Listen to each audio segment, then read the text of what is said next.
2,078 ಕೋಟಿ ರೂಪಾಯಿಗಳಿಗೆ ಶಂಕುಸ್ಥಾಪನೆ ಮತ್ತು ಉದ್ಘಾಟನೆಯನ್ನ ಮಾಡ್ತಾ ಇದ್ದೇವೆ.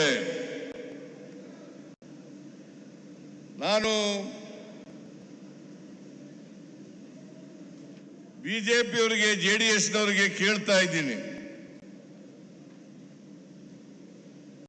ಆರೋಪಗಳನ್ನು ಮಾಡ್ತೀರಿ, ಸುಳ್ಳು ಆರೋಪಗಳನ್ನು ಮಾಡ್ತೀರಿ, ಸುಳ್ಳು ಅಪವಾದಗಳನ್ನು ಮಾಡ್ತೀರಿ. ನಾನು ಅನೇಕ ಬಾರಿ ಹೇಳಿದ್ದೀನಿ, ನಿಮಗೆ ಸತ್ಯ ಗೊತ್ತಾಗಬೇಕು ಅಂತಂದ್ರೆ ಖಜಾನೆ ಖಾಲಿಯಾಗಿದ್ರೆ ಇವತ್ತು 2,578 ಕೋಟಿ 2,578 ಕೋಟಿ ರೂಪಾಯಿಗಳಿಗೆ ಶಂಕುಸ್ಥಾಪನೆ ಉದ್ಘಾಟನೆಯನ್ನು ಮಾಡಲಿಕ್ಕೆ ಆಗ್ತಾ ಇರಲಿಲ್ಲ. ಬೇಕಾದ್ರೆ ನೀವು ವೆರಿಫೈ ಮಾಡಬಹುದು, ಯಾರು ಬೇಕಾದ್ರೂ ವೆರಿಫೈ ಮಾಡಬಹುದು. ಮೈಸೂರು ನಗರದಲ್ಲಿ ಬಿಜೆಪಿ ಒಬ್ಬ ಶಾಸಕರಿದ್ದಾರೆ, ಹುಣಸೂರಿನಲ್ಲಿ ಜೆಡಿಎಸ್ ಶಾಸಕರಿದ್ದಾರೆ.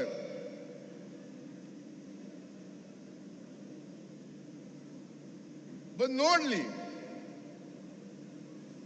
ಚಾಮುಂಡೇಶ್ವರಿನಲ್ಲಿ ಜೆಡಿಎಸ್ ಶಾಸಕರಿದ್ದಾರೆ, ಬಂದು ನೋಡ್ಲಿ. ಎಲ್ಲ ಅಭಿವೃದ್ಧಿ ಕಾರ್ಯಕ್ರಮಗಳನ್ನು ಮಾಡ್ತಾ ಇದ್ದೀವಾ ಇಲ್ವಾ? ಇದು ಸರ್ಕಾರಿ ಕಾರ್ಯಕ್ರಮ. ಜನರಿಗೆ ಸುಳ್ಳು ಹೇಳಲಿಕ್ಕೆ ಸಾಧ್ಯ. ಕೂತ್ಕೊಳ್ರಿ, ಅವ್ರು ಯಾರವ್ರು? ಕೂತ್ಕೊಳ್ಳ.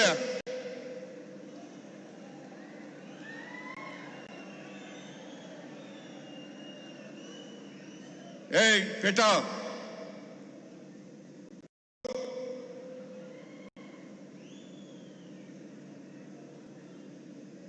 ಇಪ್ಪತ್ತು 25 ನಿಮಿಷ ಕೂತ್ಕೊಳ್ಳಿ.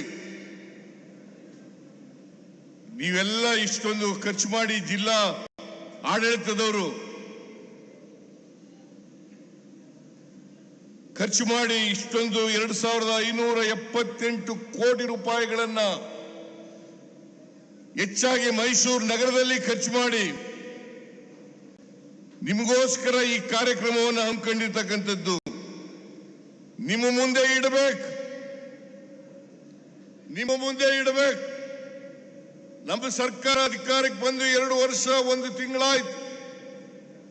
ಈ 2 ವರ್ಷದಲ್ಲಿ ನಾವೇನೇನು ಮಾಡಿದ್ದೀವಿ ಅನ್ನೋದನ್ನ ಜನರ ಮುಂದೆ ಇಡಬೇಕು, ಜನ ಅರ್ಥ ಮಾಡ್ಕೋಬೇಕು. ಅದಕ್ಕೋಸ್ಕರವಾಗಿ ಈ ಕಾರ್ಯಕ್ರಮವನ್ನು ಮಾಡಿರ್ತಕ್ಕಂಥದ್ದು. ಭಾರತೀಯ ಜನತಾ ಪಕ್ಷದವರು, ಜೆಡಿಎಸ್ನವರು ಹೇಳ್ತಾರೆ, ಸಿದ್ದರಾಮಯ್ಯನವರ ಶಕ್ತಿ ಪ್ರದರ್ಶನ, ಸಿದ್ದರಾಮಯ್ಯನವರ ಶಕ್ತಿ ಪ್ರದರ್ಶನವನ್ನು ಮಾಡಲಿಕ್ಕೋಸ್ಕರ ಈ ಕಾರ್ಯಕ್ರಮವನ್ನು ಮಾಡಿದ್ದಾರೆ. ಇದು ಶಕ್ತಿ ಪ್ರದರ್ಶನ, ಅಭಿವೃದ್ಧಿಯ ಶಕ್ತಿಯನ್ನು ನಿಮ್ಮ ಮುಂದೆ ಇಡ್ಲಿಕ್ಕೋಸ್ಕರವಾಗಿ ನಾವು ಮಾಡಿರ್ತಕ್ಕಂಥ ಕಾರ್ಯಕ್ರಮ ಅಂತಕ್ಕಂಥದ್ದನ್ನು ಹೇಳಲಿಕ್ಕೆ ಬಯಸ್ತಾ ಇದ್ದೇನೆ. ಮತ್ಸರ ಇರಬೇಕು, ಆದರೆ ಈ ಮಟ್ಟದಲ್ಲಿ ಮತ್ಸರ ಇರಬಾರದು. ಬಿಜೆಪಿ ಇದಾರಲ್ಲ, ಅವರು ಸಹಿಸ್ಕೊಳ್ಳಕ್ಕಾಗಲ್ಲ. ಅವರು ಆಗದೇ ಸುಳ್ಳುಗಳನ್ನು ಜನರನ್ನ ದಾರಿ ತಪ್ಪಿಸ್ತಕ್ಕಂಥ ಕೆಲಸವನ್ನ ಮಾಡ್ತಾ ಇದ್ದಾರೆ. ನಾನು ಹೇಳ್ತೀನಿ, ನೀವು 5 ವರ್ಷ ಅಧಿಕಾರದಲ್ಲಿದ್ರಿ, ಹಿಂದೆ 2008ರಿಂದ 13ರವರೆಗೆ ಅಧಿಕಾರದಲ್ಲಿದ್ರಿ. ಆಮೇಲೆ 2019ರಿಂದ 23ರವರೆಗೂ ಅಧಿಕಾರದಲ್ಲಿದ್ರಿ. ನೀವು ಮೈಸೂರು ನಗರಕ್ಕೆ ಏನು ಮಾಡಿದ್ರಿ? ನಮ್ಮ ಡಿ.ಕೆ. ಶಿವಕುಮಾರ್ ಹೇಳ್ತಾ ಇರ್ತಾರೆ, ಸಾಕ್ಷಿ ಗುಡ್ಡ ಬಿಟ್ಟು ಹೋಗಿದ್ದೀರಾ. ಏನ್ ಸಾಕ್ಷಿ ಗುಡ್ಡ ಬಿಟ್ಟು ಹೋಗಿದ್ದೀರಪ್ಪ? ನೀವು ಏನಾದ್ರು ಮಾಡಿದ್ರೆ ಹೇಳಿ. 4 ವರ್ಷಗಳ ಅಧಿಕಾರದಲ್ಲಿದ್ರೆ ನೀವು ಆಶೀರ್ವಾದದಿಂದ ನೀವು ಅಧಿಕಾರಕ್ಕೆ ಬಂದಿದ್ದಲ್ಲ. 2008ರಲ್ಲಿ ಅಧಿಕಾರಕ್ಕೆ ಬಂದದ್ದು, 2023ರಲ್ಲಿ ಅಧಿಕಾರಕ್ಕೆ ಬಂದದ್ದು ಅಲ್ಲ, 2018ರಲ್ಲಿ ಅಧಿಕಾರಕ್ಕೆ ಬಂದದ್ದು. ನೀವು ಹಿಂಭಾಗಲಿಂದ ಬಂದಿದ್ದೀರಾ ಹೊರತು ಜನರ ಆಶೀರ್ವಾದವನ್ನ ಪಡ್ಕೊಂಡು ಅಧಿಕಾರಕ್ಕೆ ಬಂದಿಲ್ಲ. ಆಪರೇಷನ್ ಕಮಲ ಮಾಡಿ ಅಧಿಕಾರಕ್ಕೆ ಬಂದಿರತಕ್ಕಂಥದ್ದು ಇವರು. 2008ರಲ್ಲಿ ಎಷ್ಟು ಗೆದ್ದಿದ್ರು ಇವರು? 110 ಜನ, 113 ಜನ ಗೆಲ್ಲಿಕ್ಕಾಗ್ಲಿಲ್ಲ ಇವರು. 2018 ಗೆದ್ದದ್ದೆಷ್ಟು? 104 ಜನ, 113 ಜನ ಗೆಲ್ಲಿಲ್ಲ ಭಾರತೀಯ ಜನತಾ ಪಕ್ಷದವರು. ಇನ್ನು JDSನವರು ಬಿಡಿ, ಅವರು ಪ್ರತಿ ಸಾರಿನೂ ಕೂಡ ಕಡಿಮೆ ಆಗ್ತಾ ಬರ್ತಾ ಇದ್ದಾರೆ. 5 ವರ್ಷಕ್ಕೆ ಕಡಿಮೆ ಆಗ್ತಾ ಬರ್ತಾ ಇದ್ದಾರೆ. ಕಳೆದ ಬಾರಿ ಗೆದ್ದಿದ್ದದ್ದು 18. ನಾನು ಜನತಾದಳ ಎಸ್ನ ಅಧ್ಯಕ್ಷನಾಗಿದ್ದಾಗ ಒಟ್ಟು ಗೆದ್ದಿದ್ದಂತ ಸ್ಥಾನಗಳು 59.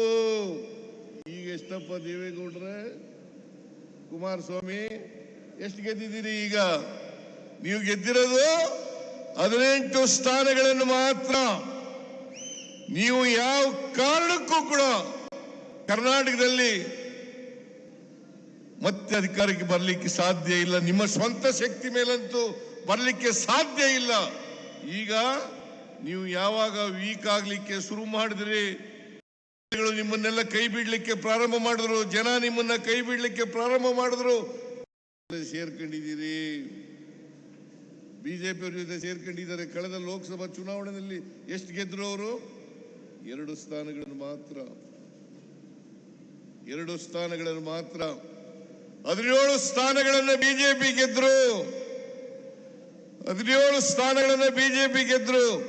2 JDS, ಅದು ಇಬ್ರು ಸೇರ್ಕೊಂಡು ನಾವು 2018ರಲ್ಲಿ ಒಂದೇ ಒಂದು ಗೆದ್ದಿದ್ದದ್ದು. 2018ರಲ್ಲಿ ಒಂದೇ ಗೆದ್ದಿದ್ದದ್ದು. ಆಮೇಲೆ 2024ರಲ್ಲಿ ನಾವು ಗೆದ್ದದ್ದು 9 ಸ್ಥಾನಗಳು. 1ನೇ ಸ್ಥಾನ, 1ರಿಂದ 9 ಸ್ಥಾನಗಳಿಗೆ ಹೋದನು. ಇವರು ಕಡಿಮೆ ಆದರು. ನೀವು ಈ ರಾಜ್ಯದಲ್ಲಿ ಜನಪ್ರಿಯತೆಯನ್ನು ಉಳಿಸ್ಕೊಂಡಿದ್ದೀರಾ, ಜನರ ಉಳಿಸ್ಕೊಂಡಿದ್ದೀರಾ, ಜನರ ಪ್ರೀತಿಯನ್ನು ಉಳಿಸ್ಕೊಂಡಿದ್ದೀರಾ? ಇಲ್ಲ. ಇದನ್ನ ಅರ್ಥ ಮಾಡ್ಕೋಬೇಕಾಗ್ತದೆ. ಇವರು ಯಾವತ್ತೂ ಕೂಡ ಕರ್ನಾಟಕದ ಪರವಾಗಿರ್ತಕ್ಕಂಥ ಜನ ಅಲ್ಲ, ಬಡವರ ಪರವಾಗಿರ್ತಕ್ಕಂಥ ಜನ ಅಲ್ಲ, ದಲಿತರ ಪರವಾಗಿರ್ತಕ್ಕಂಥ ಜನ ಅಲ್ಲ, ಹಿಂದುಳಿದವರ ಪರವಾಗಿರ್ತಕ್ಕಂಥ ಜನ ಅಲ್ಲ, ಅಲ್ಪಸಂಖ್ಯಾತರ ಪರವಾಗಿರ್ತಕ್ಕಂಥ ಜನ ಅಲ್ಲ ಅಂತಕ್ಕಂಥದ್ದನ್ನ ಸಾಬೀತು ಮಾಡಿದ್ದೀರಿ. ನೀವು ಯಾವಾಗಲೂ ಕೂಡ ಸಾಮಾಜಿಕ ನ್ಯಾಯಕ್ಕೆ ವಿರೋಧ, ಕರ್ನಾಟಕದ ಅಭಿವೃದ್ಧಿಗೆ ವಿರೋಧ, ಜಾತ್ಯತೀತ ತತ್ವಕ್ಕೆ ವಿರೋಧ. ನಾನು ಕೇಳ್ತೀನಿ, ನೀವು ಇಷ್ಟೊಂದು ಜನ ಇದ್ದೀರಲ್ಲ, ಕೇಂದ್ರದಲ್ಲಿ ನಿಮ್ಮದೇ ಅಧಿಕಾರ ಇದೆಯಲ್ಲ, ನರೇಂದ್ರ ಮೋದಿ ಅವರು ಪ್ರಧಾನಮಂತ್ರಿ ಆಗಿದ್ದಾರಲ್ಲ, ಕುಮಾರಸ್ವಾಮಿ ಅವರು ಇಂಡಸ್ಟ್ರೀಸ್ ಮಿನಿಸ್ಟರ್ ಆಗಿದ್ದಾರಲ್ಲ,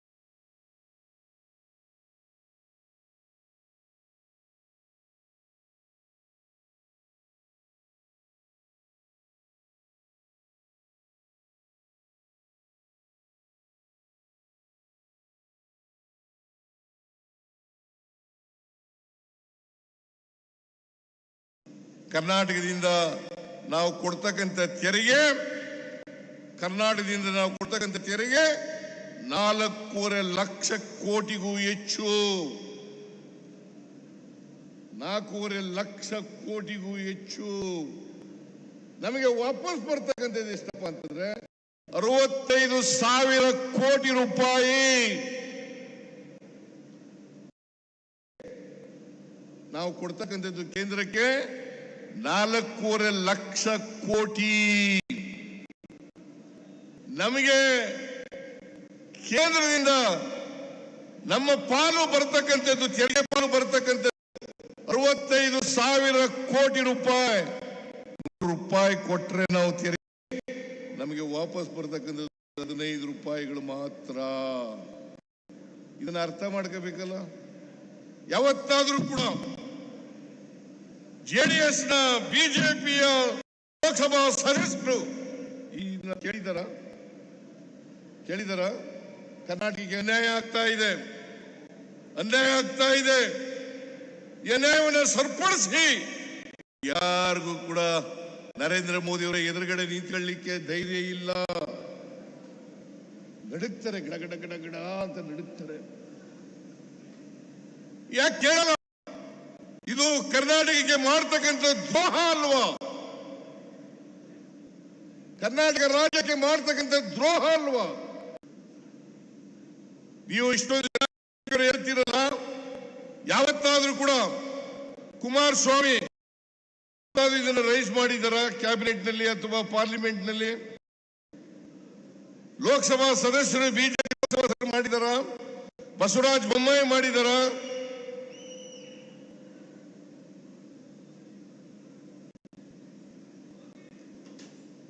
ಜೋಶಿ ಮಾಡಿದಾರ? ಯಾರು ಮಾಡಿಲ್ಲ. ಕರ್ನಾಟಕಕ್ಕೆ ಅನ್ಯಾಯ ಆಗ್ತಾ ಇದೆ. ಇವತ್ತು ನಾವು ಗ್ಯಾರಂಟಿ ಯೋಜನೆಗಳನ್ನು ಕೊಟ್ರೆ ಅದು ಈಗಾಗಲೇ ಖರ್ಗೆ ಅವರು ಹೇಳಿದ್ರು, ನಮಗಲ್ಲ, ನಮ್ಮ ಮನೆಗಲ್ಲ, ಕೆ ಶಿವಕುಮಾರ್ ಮನೆಗಲ್ಲ, ಅಥವಾ ಇಲ್ಲಿ ಕೂತಿರ್ತಕ್ಕಂಥ ಎಲ್ಲ ಮಿನಿಸ್ಟರ್ಗಳು, MLAಗಳು, MLCಗಳು ಅವ್ರ ಮನೆಗಲ್ಲ. ಇದು ನಾವು ಕೊಟ್ಟಿರ್ತಕ್ಕಂಥದ್ದು ಈ ರಾಜ್ಯದ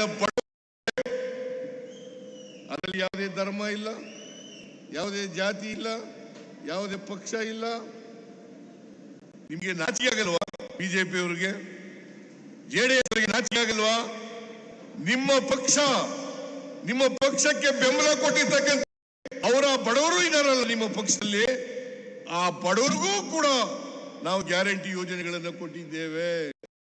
ಕಾಂಗ್ರೆಸ್ಗೆ ಅಲ್ಲ, JDSನವ್ರಿಗೂ ಕೂಡ ಕೊಟ್ಟಿದ್ದೇವೆ, ಬಿಜೆಪಿಯವ್ರಿಗೂ ಕೂಡ ಕೊಟ್ಟಿದ್ದೇವೆ, ಕಾಂಗ್ರೆಸ್ನವ್ರಿಗೂ ಕೂಡ ಕೊಟ್ಟಿದ್ದೇವೆ, ಯಾವುದೇ ಪಕ್ಷದವ್ರಿಗೂ ಕೂಡ ಕೊಟ್ಟಿದ್ದೇವೆ. ಇಂಥ ಜಾತಿ ಅಂತ ಕೊಟ್ಟಿಲ್ಲ, ಇಂಥ ಧರ್ಮ ಅಂತ ಕೊಟ್ಟಿಲ್ಲ, ಇಂಥ ಪಕ್ಷ ಅಂತ ಕೊಟ್ಟಿಲ್ಲ. ಎಲ್ಲ ಜಾತಿಯವರಿಗೆ, ಎಲ್ಲ ಪಕ್ಷದವರಿಗೆ ಕೊಟ್ಟಿರ್ತಕ್ಕಂಥದ್ದು. ನಿಮಗೆ ನಾಚಿಕೆ ಆಗಬೇಕು. ನಮ್ಮ ಈ ಗ್ಯಾರಂಟಿ ಯೋಜನೆಗಳನ್ನ ನರೇಂದ್ರ ಮೋದಿ ಅವರು ರಾಜಸ್ಥಾನದಲ್ಲಿ ವಿರೋಧ ಮಾಡಿದ್ರು. ರಾಜಸ್ಥಾನದಲ್ಲಿ ಇದನ್ನು ಘೋಷಣೆ ಮಾಡಿದಾಗ ವಿರೋಧ ಮಾಡಿದ್ರು. ಏನಂತ ವಿರೋಧ ಮಾಡಿದ್ರು? ಕರ್ನಾಟಕ ರಾಜ್ಯ ದಿವಾಳಿ ಆಗ್ಬಿಡ್ತದೆ, ಈ ಗ್ಯಾರಂಟಿ ಯೋಜನೆಗಳನ್ನ ಜಾರಿ ಮಾಡಲಿಕ್ಕೆ ಸಾಧ್ಯ ಇಲ್ಲ. ಇವತ್ತು ಸುಮಾರು 5,000 ಕೋಟಿ ರೂಪಾಯಿ ಗ್ಯಾರಂಟಿ ಖರ್ಚಾಗ್ತದೆ. 2 ವರ್ಷದಿಂದ ಯಶಸ್ವಿಯಾಗಿ ಜಾರಿ ಕೊಟ್ಟಿದ್ದೀವಿ ಯೋಜನೆ. ಈಗ 1 ವಾರ ಆಯ್ತು. ನಾನು ಇಲ್ಲಿವರೆಗೆ ಈ ಶಕ್ತಿ ಯೋಜನೆ ಜಾರಿ ಆದ ಮೇಲೆ 500 ಕೋಟಿ ಮಹಿಳೆಯರು ಮಾಡಿದ್ದಾರೆ. ನಾನು ಈಗ 1 ವಾರದ ಹಿಂದೆ 500 ಕೋಟಿ ಮಹಿಳೆಗೆ, ಪ್ರಯಾಣಿಕರಿಗೆ 500 ಕೋಟಿ ಟಿಕೆಟ್ ಅನ್ನು ಕೊಟ್ಟಿದ್ದೇನೆ. ನೀವು ಯಾವಾಗ ಮಾಡಿದ್ರ? ಇವತ್ತು ಮಹಿಳೆಯರೆಲ್ಲ ಖುಷಿಯಾಗಿದ್ದಾರೆ, ಬಡವರೆಲ್ಲ ಖುಷಿಯಾಗಿದ್ದಾರೆ, ದಲಿತರೆಲ್ಲ ಖುಷಿಯಾಗಿದ್ದಾರೆ, ಹಿಂದುಳಿದವರೆಲ್ಲ ಖುಷಿಯಾಗಿದ್ದಾರೆ, ಅಲ್ಪಸಂಖ್ಯಾತರೆಲ್ಲ ಖುಷಿಯಾಗಿದ್ದಾರೆ. ನಿಮಗೆ ಹೊಟ್ಟೆ ಉರಿ ಇದೆಯಲ್ಲ, ಈ ದ್ವೇಷ ಇದೆಯಲ್ಲ, ರಾಜಕೀಯ ದ್ವೇಷ. ಅವ್ರಿಗೆ ಹೇಳ್ತೀನಿ, ಈ ದ್ವೇಷವನ್ನ ಬಿಡಿ, ಹೊಟ್ಟೆ ಉರಿಯನ್ನು ಬಿಡಿ, ಮತ್ಸರವನ್ನು ಬಿಡಿ, ರಾಜಕೀಯವಾಗಿ ಮಾತಾಡಿ. ನಾನು ಹೇಳ್ತಕ್ಕಂಥದ್ದು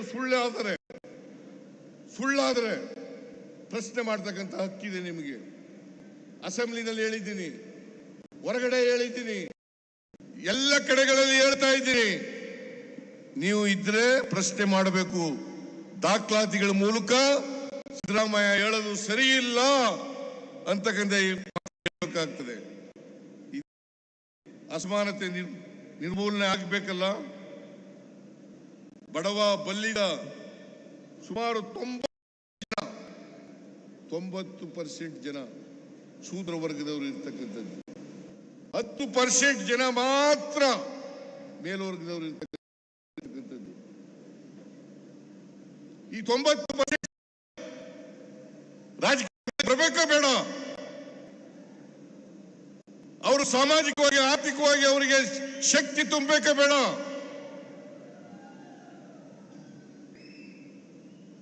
ನೀವು ಯಾವಾಗಲೂ ಕೂಡ ಈ ಬಿಜೆಪಿ ಅವರು ಇದಾರಲ್ಲ, ನರೇಂದ್ರ ಮೋದಿ ಅವರು ಇದಾರಲ್ಲ, 10% ಜನರ ಪರವಾಗಿ ಮಾತ್ರ ಮಾತಾಡೋದು, ಅವ್ರಿಗೆ ಮಾತ್ರ ಕೆಲಸ ಮಾಡೋದು, ಅವರಿಗೆ ಎಲ್ಲ ರೀತಿಯಲ್ಲೂ ಕೂಡ ತೆರಿಗೆ ಮಾಡ್ತಕ್ಕಂಥ ಕೆಲಸವನ್ನು ಮಾಡ್ತಾರೆ. ಆದರೆ ಕಾಂಗ್ರೆಸ್ ಪಕ್ಷ ಬಡವರಿಗೆ, ದಲಿತರಿಗೆ, ಹಿಂದುಳಿದವರಿಗೆ ಇವರೆಲ್ಲರೂ ಕೂಡ ಮುಖ್ಯವಾಹಿನಿಗೆ ತರಬೇಕು ಅಂತ ಪ್ರಯತ್ನವನ್ನ ಮಾಡ್ತೀವಿ. ಯಾಕೆಂದರೆ ನಾವು ಬಸವಣ್ಣವರಲ್ಲಿ ನಂಬಿಕೆ ಇಟ್ಕೊಂಡಿರ್ತಕ್ಕಂಥವ್ರು, ಬುದ್ಧನ ತತ್ವದಲ್ಲಿ ನಂಬಿಕೆ ಇಟ್ಕೊಂಡಿರ್ತಕ್ಕಂಥವ್ರು, ಅಂಬೇಡ್ಕರ್ ಅವರ ತತ್ವದಲ್ಲಿ ನಂಬಿಕೆ ಇಟ್ಕೊಂಡಿರ್ತಕ್ಕಂಥವ್ರು, ನಾವು ಗಾಂಧಿ ತತ್ವದಲ್ಲಿ ನಂಬಿಕೆ ಇಟ್ಕೊಂಡಿರ್ತಕ್ಕಂಥವ್ರು. ಸರ್ವರಿಗೂ ಸಮಪಾಲು, ಸರ್ವರಿಗೂ ಸಮಪಾಲು, ಸರ್ವರಿಗೂ ಸಮಬಾಳು, ಇದು ಆಗಬೇಕು. ಇಲ್ಲದೆ ಹೋದ್ರೆ ಬಾಬಾ ಸಾಹೇಬ್ ಅಂಬೇಡ್ಕರ್ ಅವರು ಹೇಳಿದ್ರು, ಈ ದೇಶಕ್ಕೆ ಸ್ವಾತಂತ್ರ್ಯ ಬಂದು ಅದು ಯಶಸ್ವಿ ಆಗ್ಬೇಕಾದ್ರೆ ಎಲ್ಲರೂ ಕೂಡ ಆರ್ಥಿಕವಾಗಿ ಸಾಮಾಜಿಕವಾಗಿ ಸಬಲತೆಯನ್ನ ಕಾಣ್ತಕ್ಕಂಥದ್ದೇ ಸ್ವಾತಂತ್ರ್ಯ ಬಂದದಕ್ಕೆ ಸಾರ್ಥಕ ಅಂತಕ್ಕಂಥ ಮಾತುಗಳನ್ನ ಹೇಳಿದ್ರು. ಕಾನ್ಸ್ಟಿಟ್ಯೂಷನ್ ಹೇಳಿದ್ರು 1949 ನವೆಂಬರ್ 25ನೇ ತಾರೀಕು ಒಂದು ಮಾತನ್ನ ನನಗೆ ಇವತ್ತು ಕೂಡ ಜ್ಞಾಪಕ ಇದೆ. ಒಂದು ಮಾತನ್ನ 1949 ನವೆಂಬರ್ 25ನೇ ತಾರೀಕು ಕಾನ್ಸ್ಟಿಟ್ಯೂಯೆಂಟ್ ಅಸೆಂಬ್ಲಿನಲ್ಲಿ ಒಂದು ದಿನ ಮುಂಚಿತವಾಗಿ, ಸಂವಿಧಾನ ಅಂಗೀಕಾರ ಆಗೋದಕ್ಕಿಂತ ಮುಂಚಿತವಾಗಿ ಒಂದು ಮಾತನ್ನ ಹೇಳಿದ್ರು. ಏನಪ್ಪ ಹೇಳಿದ್ರು ಅಂತಂದ್ರೆ, ನಾವು 1950 ತಾರೀಕಿನಿಂದ ವೈರುಧ್ಯತೆ ಇರ್ತಕ್ಕಂಥ ಸಮಾಜಕ್ಕೆ ಇದ್ದೇವೆ, ವೈರುಧ್ಯತೆ ಇರ್ತಕ್ಕಂಥ ಸಮಾಜಕ್ಕೆ ಕಾಲಿಡ್ತಾ ಇದ್ದೇವೆ. ಆರ್ಥಿಕ ಅಸಮಾನತೆ ಇದೆ, ಸಾಮಾಜಿಕ ಅಸಮಾನತೆ ಇದೆ, ರಾಜಕೀಯ ಅಸಮಾನತೆ ಇದೆ. ಇಂಥ ಸಮಾಜದಲ್ಲಿ ನಾವು ಇದನ್ನ, ಈ ಅಸಮಾನತೆಯನ್ನು ಹೋಗಲಾಡಿಸದೆ ಹೋದರೆ ಯಾವ ಜನ ನಮಗೆ ಆಶೀರ್ವಾದ ಮಾಡಿದ್ದಾರೆ, ಯಾವ ಜನರಿಂದ ಪ್ರಜಾಪ್ರಭುತ್ವ ಸೌಧವನ್ನು ನಿರ್ಮಾಣ ಮಾಡಿದ್ದೀವಿ, ಅದೇ ಪ್ರಜಾಪ್ರಭುತ್ವ ಸೌಧವನ್ನ ಧ್ವಂಸ ಮಾಡ್ತಾರೆ. ಎಚ್ಚರಿಕೆ ಇರಬೇಕು ಅಂತಕ್ಕಂಥ ಮಾತುಗಳನ್ನು ಹೇಳಿದರು. ಇದನ್ನು ಯಾರು ಹೇಳಿದ್ದು? ಬಾಬಾ ಸಾಹೇಬ್ ಅಂಬೇಡ್ಕರ್ ಅವರು. ಈ ದೇಶಕ್ಕೆ ಸಂವಿಧಾನವನ್ನ ಕೊಟ್ಟಿರ್ತಕ್ಕಂಥವರು.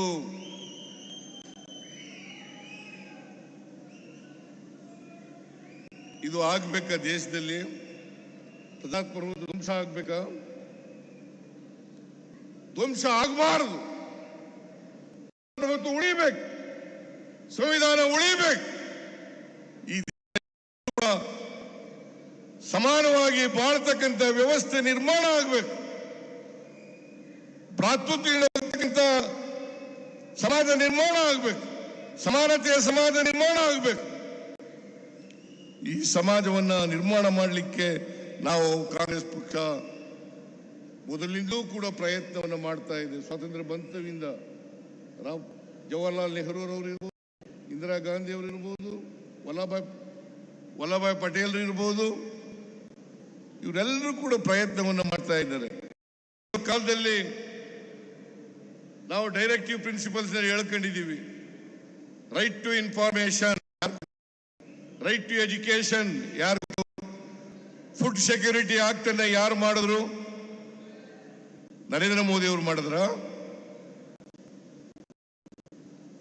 ಬಿಜೆಪಿ ಅವರು ಮಾಡಿದ್ರ, ಜೆಡಿಎಸ್ ನವರು ಮಾಡಿದ್ರ? ಮಾಡಿದವರು ಯಾರು? ಫುಡ್ ಸೆಕ್ಯೂರಿಟಿ ಆಕ್ಟ್ ಮಾಡಿದವರು ಯಾರು? ಇದನ್ನೆಲ್ಲ ಅರ್ಥ ಮಾಡ್ಕೋಬೇಕಾಗ್ತದೆ. ಬಿಜೆಪಿಯವರು ಯಾವತ್ತೂ ಕೂಡ ಸಾಮಾಜಿಕ ನ್ಯಾಯದ ಪರವಾಗಿಲ್ಲ. ಯಾವ್ಯಾವಾಗ ಕಾಂಗ್ರೆಸ್ ನ್ಯಾಯವನ್ನ ಹಿಂದುಳಿದವರಿಗೆ, ದಲಿತರಿಗೆ, ಅಲ್ಪಸಂಖ್ಯಾತರಿಗೆ ಕೊಡ್ತದೆ, ಆವಾಗ ಅಂತ ಸಂದರ್ಭಗಳಲ್ಲೆಲ್ಲ ಕಾಲದಲ್ಲೂ ಕೂಡ ವಿರೋಧ ಮಾಡಿದ್ದಾರೆ. ಕಾಕಾಗಾಲೇಕರ್ ವರದಿಯನ್ನು ಯಾರು ವಿರೋಧ ಮಾಡಿ ಕಮಂಡಲ ಯಾತ್ರೆಯನ್ನು ಮಾಡಿದವರು ಯಾರು? ಹೈಯರ್ ಲರ್ನಿಂಗ್ ಇನ್ಸ್ಟಿಟ್ಯೂಷನ್ಗಳಲ್ಲಿ ಮೀಸಲಾತಿಯನ್ನು ತಂದಾಗ ವಿರೋಧ ಮಾಡಿದವರು ಯಾರು? 74th ಅಮೆಂಡ್ಮೆಂಟ್ ಅನ್ನು ತಂದವರು ಯಾರು? 74th ಅಮೆಂಡ್ಮೆಂಟ್ ತಂದವರು ಯಾರು?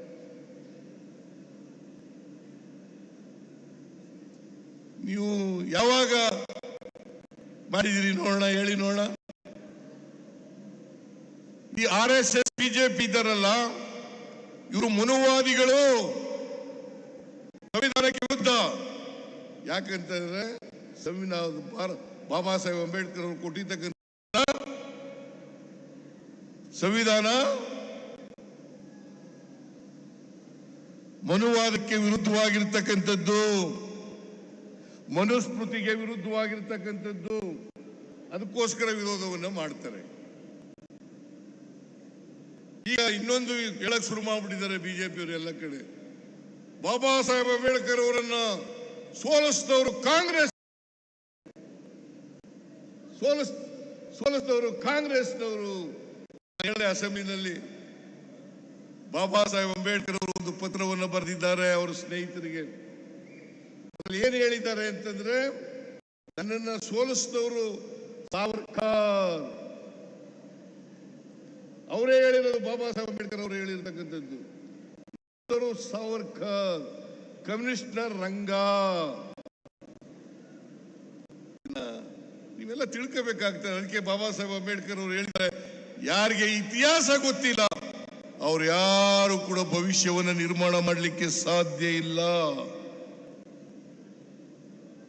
ಯಾರಿಗೆ ಇತಿಹಾಸ ಗೊತ್ತಿಲ್ಲ ಅವ್ರು ಯಾರು ಕೂಡ ಭವಿಷ್ಯವನ್ನು ನಿರ್ಮಾಣ ಮಾಡಲಿಕ್ಕೆ ಸಾಧ್ಯ ಇಲ್ಲ.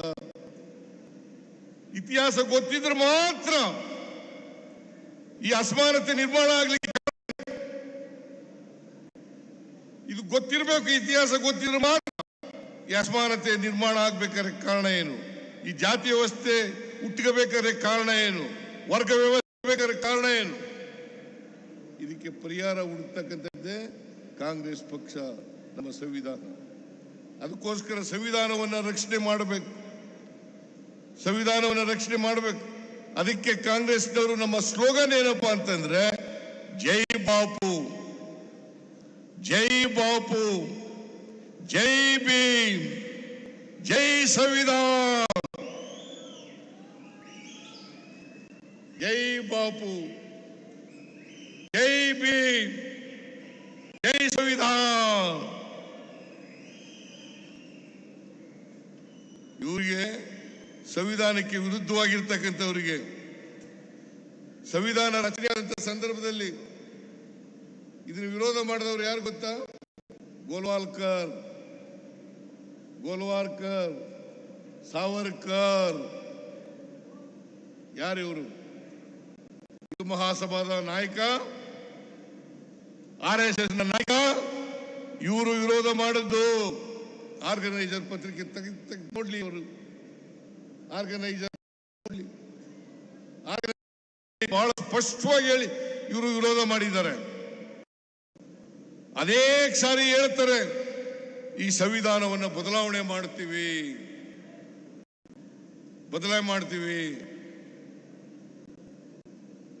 ನಾನು ಹೇಳ್ತೀನಿ, ಈ ದೇಶದ ಜನ ಯಾವ ಕಾರಣಕ್ಕೂ ಕೂಡ ಸಂವಿಧಾನವನ್ನು ಬದಲಾವಣೆ ಮಾಡಲಿಕ್ಕೆ ಸಾಧ್ಯ ಇಲ್ಲ. ಜನ ಇದನ್ನು ಬಿಟ್ಟುಕೊಡಲ್ಲ. ಕಾಂಗ್ರೆಸ್ ಪಕ್ಷ ಇದನ್ನು ಬಿಟ್ಟುಕೊಡಲ್ಲ. ಎಲ್ಲ ಕಾಲಕ್ಕೂ ಕೂಡ ಈ ಸಂವಿಧಾನ ಬೇಕಾಗ್ತದೆ. ಈ ಸಂವಿಧಾನವನ್ನು ರಕ್ಷಣೆ ಮಾಡತಕ್ಕಂಥ ಕೆಲಸವನ್ನ ಮಾಡ್ತದೆ ಅಂತಕ್ಕಂಥ ಮಾತುಗಳನ್ನು ಹೇಳಲಿಕ್ಕೆ ಬಯಸ್ತಾ ಇದ್ದೇನೆ. ಇವರು ಎಷ್ಟೇ ಸುಳ್ಳು ಹೇಳಲಿ, ಎಷ್ಟೇ ಅಪವಾದಗಳನ್ನು ಮಾಡಲಿ, ಆದರೆ ಕಾಂಗ್ರೆಸ್ ಪಕ್ಷ ಬಡವರ ಪರವಾಗಿ ಮಾಡ್ತಕ್ಕಂಥ ಕಾರ್ಯಕ್ರಮ ಅಲ್ಲ. ಇವೆಲ್ಲ ಗ್ಯಾರಂಟಿ ಯೋಜನೆಗಳಿದ್ದಾವಲ್ಲ, ಯಾವ ಗ್ಯಾರಂಟಿ ಯೋಜನೆಗಳು ಸ್ವಲ್ಪ ದಿನ ಶುರು ಮಾಡಿದ್ರು, ಈ ವರ್ಷ ನಿಲ್ಲಿಸ್ಬಿಡ್ತಾರೆ, ಮುಂದಿನ ವರ್ಷ ನಿಲ್ಲಿಸ್ಬಿಡ್ತಾರೆ. ನಾನು ಹೇಳ್ತೀನಿ, ಯಾವ ಕಾರಣಕ್ಕೂ ಗ್ಯಾರಂಟಿ ಯೋಜನೆಗಳು ನಿಲ್ಲಲ್ಲ. ಇವು ಬಡವರ ಕಾರ್ಯಕ್ರಮಗಳು. ಶಕ್ತಿ ಯೋಜನೆ, ಮಹಿಳೆಯರಿಗೆ ಶಕ್ತಿ ತುಂಬತಕ್ಕಂಥ ಕಾರ್ಯಕ್ರಮ. ಗೃಹ ಜ್ಯೋತಿ, ಬಡವರಿಗೆ ಪರ್ಚೇಸಿಂಗ್ ಪವರ್ ಅನ್ನು ಹೆಚ್ಚು ಮಾಡತಕ್ಕಂಥ ಕಾರ್ಯಕ್ರಮ. ಒಬ್ಬ ಹೆಣ್ಮಗಳಿಗೆ ಮನೆ ಒಡತಿಗೆ 2,000 ರೂಪಾಯಿ ತಿಂಗಳಿಗೆ 1,23,00,000 ಕುಟುಂಬಗಳಿಗೆ ಕೊಡ್ತಾ ಇದ್ದೀವಿ. 1,23,00,000 1,64,00,000 ಕುಟುಂಬಗಳಿಗೆ ಗೃಹ ಜ್ಯೋತಿಯನ್ನ ಕೊಡ್ತಾ ಇದ್ದೀವಿ. 200 ಯೂನಿಟ್ ವರೆಗೆ ಫ್ರೀ ಕರೆಂಟ್ ಯುವನಿಧಿ ಕಾರ್ಯಕ್ರಮ ಕೊಡ್ತಾ ಇದ್ದೀವಿ. ಅನ್ನಭಾಗ್ಯ ಕಾರ್ಯಕ್ರಮ ಕೊಡ್ತಾ ಇದ್ದೀವಿ. ಇದರಿಂದ ಉಳಿತಾಯ ಆಗ್ತದಲ್ಲ, ಮಕ್ಕಳ ವಿದ್ಯಾಭ್ಯಾಸಕ್ಕೆ, ಆಸ್ಪತ್ರೆಗೆ ಜಾಸ್ತಿ ಆದಷ್ಟು ಕೂಡ ಯಾವುದೇ ರಾಜ್ಯದ, ದೇಶದ ಆರ್ಥಿಕ ಪರಿಸ್ಥಿತಿ ಸುಧಾರಣೆ ಆಗಬೇಕಾದ್ರೆ ಆ ಜನರಲ್ಲಿ, ಆ ದೇಶದ, ರಾಜ್ಯದ ಜನರಲ್ಲಿ ಕೊಂಡ್ಕೊಳ್ತಕ್ಕಂಥ ಶಕ್ತಿ ಜಾಸ್ತಿ ಆಗಬೇಕು. ಕೊಂಡ್ಕೊಳ್ತಕ್ಕಂಥ ಶಕ್ತಿ ಜಾಸ್ತಿ ಆದ್ರೆ ಮಾತ್ರ ಆರ್ಥಿಕತೆ ಬೆಳವಣಿಗೆ ಆಗಲಿಕ್ಕೆ ಸಾಧ್ಯ ಆಗ್ತದೆ. ಅದಕ್ಕೆ ನಮ್ಮ 90% ಜನ ಈ ದೇಶದಲ್ಲಿ ಕೊಂಡ್ಕೊಳ್ತಕ್ಕಂಥ ಶಕ್ತಿ ಇಲ್ಲದೆ ಈ ಜನರಿಗೆ ನಾವು ಗ್ಯಾರಂಟಿ ಯೋಜನೆಗಳನ್ನು ಕೊಟ್ಟಿದ್ದೀವಿ. ಈ ಗ್ಯಾರಂಟಿ ಯೋಜನೆಗಳೆಲ್ಲ ಕಾಪಿ ಮಾಡಕ್ ಶುರು ಮಾಡಿಬಿಟ್ಟಿದ್ದಾರೆ. ಅನೇಕ ಕಡೆಗಳಲ್ಲಿ ಕಾಪಿ ಮಾಡೋದು. ಮಹಾರಾಷ್ಟ್ರದಲ್ಲಿ ಕಾಪಿ ಮಾಡಿದ್ರು, ರಾಜಸ್ಥಾನದಲ್ಲಿ ಕಾಪಿ ಮಾಡಿದ್ರು, ಗುಜರಾತ್ನಲ್ಲಿ ಕಾಪಿ ಮಾಡಿದ್ರು, ಮಧ್ಯಪ್ರದೇಶದಲ್ಲಿ ಕಾಪಿ ಮಾಡಿದ್ರು, ಉತ್ತರ ಪ್ರದೇಶದಲ್ಲಿ ಕಾಪಿ ಮಾಡಿದ್ರು, ಡೆಲ್ಲಿನಲ್ಲಿ ಕಾಪಿ ಮಾಡಿದ್ರು. ಈಗ ಬಿಹಾರ್ನಲ್ಲಿ ಮಾಡ್ತಾ ಇದ್ದಾರೆ. ಬಿಹಾರ್ನಲ್ಲಿ ನಾವು 200 ಯೂನಿಟ್ ಕೊಟ್ರೆ ಅವರು 125 ಯೂನಿಟ್ ಕೊಡ್ತಾರಂತೆ. ಅಲ್ಲಿ ಸಮ್ಮಿಶ್ರ ಸರ್ಕಾರ ಅಲ್ಲ ಇರೋದು, ಬಿಜೆಪಿ ಸಮ್ಮಿಶ್ರ ಸರ್ಕಾರ ಅಲ್ಲ ಇರೋದು. ನಿಮ್ದು ಪಾತ್ರ ಇದೆಯಾ ಇಲ್ವಾ ನರೇಂದ್ರ ಮೋದಿಜಿ? ನಾಚಿಕೆ ಆಗಲ್ಲ ನಿಮಗೆ? ಇಷ್ಟೆಲ್ಲ ನೀವು ಹೇಳಿ ನಮ್ಮ ಮಾದರಿಯನ್ನ ನೀವು ಅನುಸರಿಸತಕ್ಕಂಥ ಕೆಲಸವನ್ನು ಮಾಡ್ತಾ ಇದ್ದೀವಿ. ಕರ್ನಾಟಕ ಮಾದರಿಯನ್ನ ನೀವು ಬೇರೆ ರಾಜ್ಯಗಳಲ್ಲಿ ಅನುಸರಿಸತಕ್ಕಂಥ ಮಾತನ್ನು ಹೇಳ್ತಾ ಇದ್ದೀರಿ. ನೀವು ಜನರಿಗೆ ಸುಳ್ಳು ಹೇಳ್ತಕ್ಕಂಥ ಕೆಲಸ ಮಾಡ್ತಾ ಇದ್ದೀರಿ. ಅದರಿಂದ ಸಮಯ ಆಗಿರೋದ್ರಿಂದ ನಾನು ಹೆಚ್ಚು ಮಾತನಾಡಕ್ ಹೋಗಲ್ಲ. ನೀವೆಲ್ಲರೂ ಬಹಳ ಜನ ಖಾಲಿ ಮಾಡ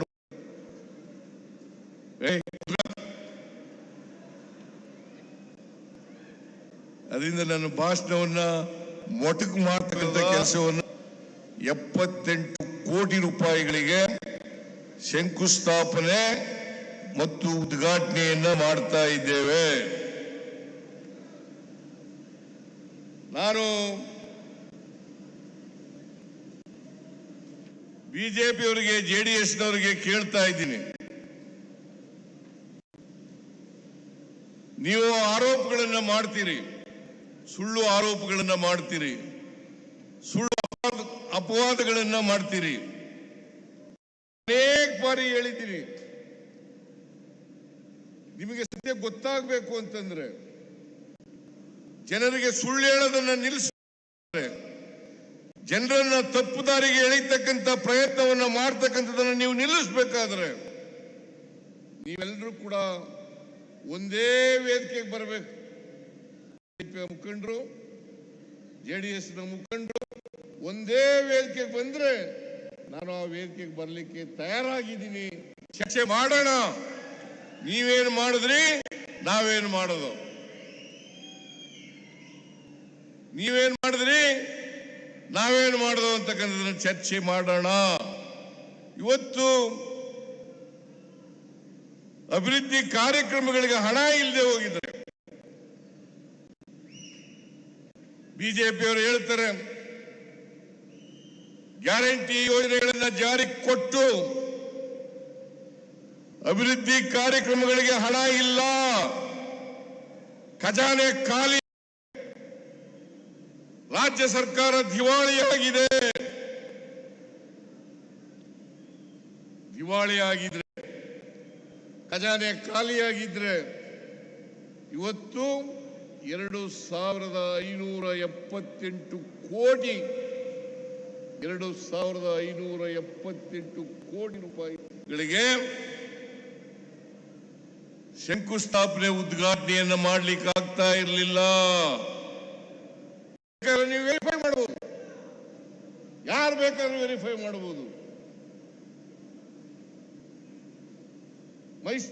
ಮೈಸೂರು ನಗರದಲ್ಲಿ ಬಿಜೆಪಿ ಒಬ್ಬ ಶಾಸಕರಿದ್ದಾರೆ,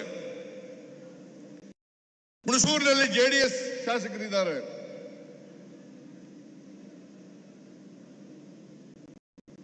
ಬಂದು ನೋಡ್ಲಿ. ಚಾಮರಾಜಪುರದಲ್ಲಿ ಜೆಡಿಎಸ್ ಶಾಸಕರಿದ್ದಾರೆ, ಬಂದು ನೋಡ್ಲಿ. ಎಲ್ಲ ಅಭಿವೃದ್ಧಿ ಕಾರ್ಯಕ್ರಮಗಳನ್ನು ಮಾಡ್ತಾ ಇದ್ದೀವಾ ಇಲ್ವಾ? ಇದು ಸರ್ಕಾರಿ ಕಾರ್ಯಕ್ರಮ. ಜನರಿಗೆ ಸುಳ್ಳು ಹೇಳಲಿಕ್ಕೆ ಸಾಧ್ಯ. ಕೂತ್ಕೊಳ್ರಿ, ಅವ್ರು ಯಾರವ್ರು?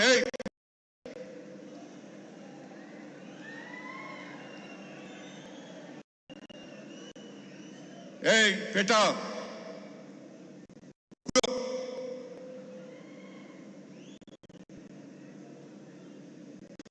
20-25 ನಿಮಿಷ ಕೂತ್ಕೊಳ್ಳಿ. ನೀವೆಲ್ಲ ಇಷ್ಟೊಂದು ಖರ್ಚು ಮಾಡಿ, ಜಿಲ್ಲಾ ಆಡಳಿತದವರು ಖರ್ಚು ಮಾಡಿ ಇಷ್ಟೊಂದು 2578 ಕೋಟಿ ರೂಪಾಯಿಗಳನ್ನ ಹೆಚ್ಚಾಗಿ ಮೈಸೂರು ನಗರದಲ್ಲಿ ಖರ್ಚು ಮಾಡಿ ನಿಮಗೋಸ್ಕರ ಈ ಕಾರ್ಯಕ್ರಮವನ್ನು ಹಮ್ಮಿಕೊಂಡಿರ್ತಕ್ಕಂಥದ್ದು. ನಿಮ್ಮ ಮುಂದೆ ಇಡಬೇಕು. ನಮ್ಮ ಸರ್ಕಾರ ಅಧಿಕಾರಕ್ಕೆ ಬಂದು 2 ವರ್ಷ, ಈ 2 ವರ್ಷದಲ್ಲಿ ನಾವೇನೇನು ಮಾಡಿದ್ದೀವಿ ಜನರ ಮುಂದೆ ಇಡಬೇಕು, ಜನ ಅರ್ಥ ಮಾಡ್ಕೋಬೇಕು. ಅದಕ್ಕೋಸ್ಕರವಾಗಿ ಈ ಕಾರ್ಯಕ್ರಮವನ್ನು ಮಾಡಿರ್ತಕ್ಕಂಥದ್ದು. ಪಕ್ಷದವರು ಜೆಡಿಎಸ್ನವರು ಹೇಳ್ತಾರೆ ಸಿದ್ದರಾಮಯ್ಯನವರ ಶಕ್ತಿ ಪ್ರದರ್ಶನ. ಸಿದ್ದರಾಮಯ್ಯನವರ ಶಕ್ತಿ ಪ್ರದರ್ಶನವನ್ನು ಮಾಡಲಿಕ್ಕೋಸ್ಕರ ಈ ಕಾರ್ಯಕ್ರಮವನ್ನ ಮಾಡಿದ್ದಾರೆ. ಇದು ಶಕ್ತಿ ಪ್ರದರ್ಶನವಲ್ಲ, ಅಭಿವೃದ್ಧಿಯ ಶಕ್ತಿಗೋಸ್ಕರವಾಗಿ ನಾವು ಮಾಡಿರ್ತಕ್ಕಂಥ ಕಾರ್ಯಕ್ರಮ ಅಂತಕ್ಕಂಥದ್ದನ್ನು ಹೇಳಲಿಕ್ಕೆ ಬಯಸ್ತಾ ಇದ್ದೇನೆ. ಮತ್ಸರ ಇರಬೇಕು, ಆದರೆ ಈ ಮಟ್ಟದಲ್ಲಿ ಮತ್ಸರ ಇರಬಾರ್ದು. ಬಿಜೆಪಿಯವರು ಜೆಡಿಎಸ್ನವರು ಇದಾರಲ್ಲ, ಅವರು ಸಹಿಸ್ಕೊಳ್ಳಕ್ಕಾಗಲ್ಲ. ಅವರು ಸಹಿಸ್ಕೊಳ್ಳಕ್ಕಾಗದೆ ಸುಳ್ಳುಗಳನ್ನ ಹೇಳಿ ಜನರನ್ನ ದಾರಿ ತಪ್ಪಿಸ್ತಕ್ಕಂಥ ಕೆಲಸವನ್ನ ಮಾಡ್ತಾ ಇದ್ದಾರೆ. ನಾನು ಹೇಳ್ತೀನಿ, ನೀವು 5 ವರ್ಷ ಅಧಿಕಾರದಲ್ಲಿದ್ರಿ. ಹಿಂದೆ 2007-13 ಅಧಿಕಾರದಲ್ಲಿದ್ರಿ. ಆಮೇಲೆ 2019-23 ಅಧಿಕಾರದಲ್ಲಿದ್ರಿ. ನೀವು ಮೈಸೂರು ನಗರಕ್ಕೆ ಏನು ಮಾಡಿದ್ರಿ? ನಮ್ಮ DK ಶಿವಕುಮಾರ್ ಹೇಳ್ತಾ ಇರ್ತಾರೆ, ಸಾಕ್ಷಿ ಗುಡ್ಡ ಬಿಟ್ಟು. ಏನ್ ಸಾಕ್ಷಿ ಗುಡ್ಡ ಬಿಟ್ಟು ಹೋಗಿದ್ದೀರಪ್ಪ ನೀವು? ಏನಾದ್ರು ಮಾಡಿದ್ರೆ ಹೇಳಿ. 4 ವರ್ಷ ಅಧಿಕಾರದಲ್ಲಿದ್ರೆ ನೀವು, ಅದು ಜನದಿಂದ ನೀವು ಅಧಿಕಾರಕ್ಕೆ ಬಂದಿದ್ದ. 2008ರಲ್ಲಿ ಅಧಿಕಾರಕ್ಕೆ ಬಂದದ್ದು, 2020 ಅಧಿಕಾರಕ್ಕೆ ಬಂದದ್ದು ಅಲ್ಲ, 2000 ಬಂದದ್ದು. ನೀವು ಹಿಂಬಾಗಲಿಂದ ಬಂದಿದ್ದೀರ, ಜನರ ಆಶೀರ್ವಾದವನ್ನ ಪಡ್ಕೊಂಡು ಅಧಿಕಾರಕ್ಕೆ ಬಂದಿಲ್ಲ. ಆಪರೇಷನ್ ಕಮಲ ಮಾಡಿ ಅಧಿಕಾರಕ್ಕೆ ಬಂದಿರತಕ್ಕಂಥದ್ದು ಇವರು. 2008ರಲ್ಲಿ ಎಷ್ಟು ಗೆದ್ದಿದ್ರು ಇವರು? 110 ಜನ, 113 ಜನ ಗೆಲ್ಲಿಕ್ಕಾಗ್ಲಿಲ್ಲ ಇವರು. 2000 ಎಷ್ಟು? 104 ಜನ, 113 ಜನ ಗೆಲ್ಲಿಲ್ಲ ಭಾರತೀಯ ಜನತಾ ಪಕ್ಷದವರು. ಇನ್ನು JDS ನವರು ಬಿಡಿ, ಅವರು ಈ ಶಾರಿನೂ ಕೂಡ ಕಡಿಮೆ ಆಗ್ತಾ ಬರ್ತಾ ಇದ್ದಾರೆ. 5 ವರ್ಷಕ್ಕೆ ಕಡಿಮೆ ಆಗ್ತಾ ಬರ್ತಾ ಇದ್ದಾರೆ. ಕಳೆದ ಬಾರಿ ಗೆದ್ದಿದ್ದು 18. ನಾನು ಜನತಾದಳ ಎಸ್ನ ಅಧ್ಯಕ್ಷ. ಒಟ್ಟು ಗೆದ್ದಿದಂತ ಸ್ಥಾನಗಳು 59. ಈಗ ಎಷ್ಟಪ್ಪ ದೇವೇಗೌಡ್ರೆ, ಕುಮಾರಸ್ವಾಮಿ ಎಷ್ಟು ಗೆದ್ದಿದ್ದೀರಿ? ಈಗ ನೀವು ಗೆದ್ದಿರೋದು 18 ಸ್ಥಾನಗಳನ್ನು ಮಾತ್ರ. ನೀವು ಯಾವ ಕಾರಣಕ್ಕೂ ಕೂಡ ಕರ್ನಾಟಕದಲ್ಲಿ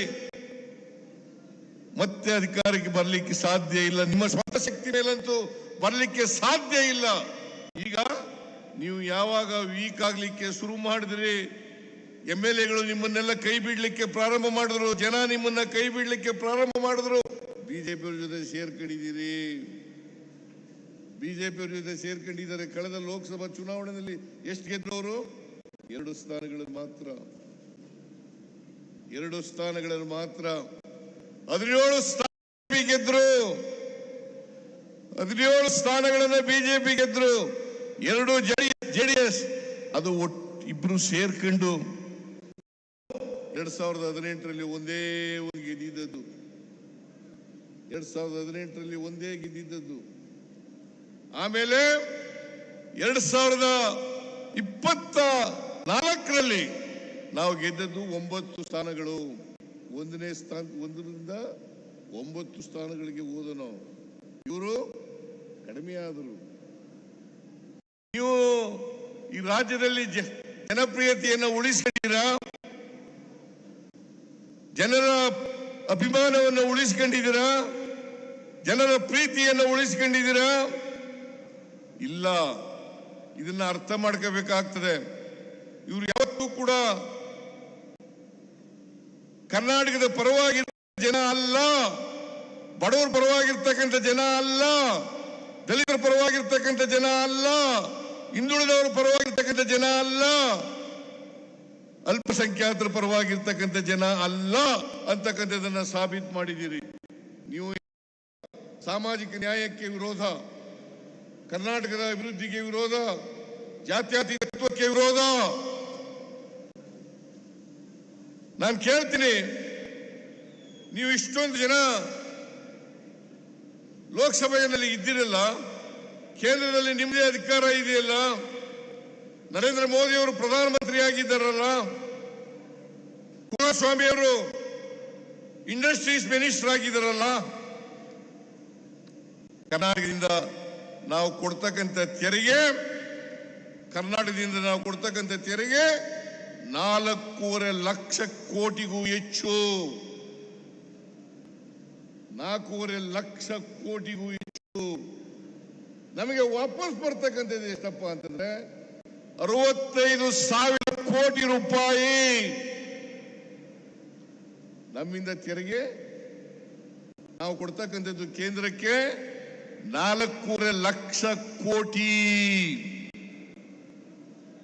ನಮಗೆ ಕೇಂದ್ರದಿಂದ ನಮ್ಮ ಪಾಲು ಬರ್ತಕ್ಕಂಥದ್ದು 65,000 ಕೋಟಿ ರೂಪಾಯಿ.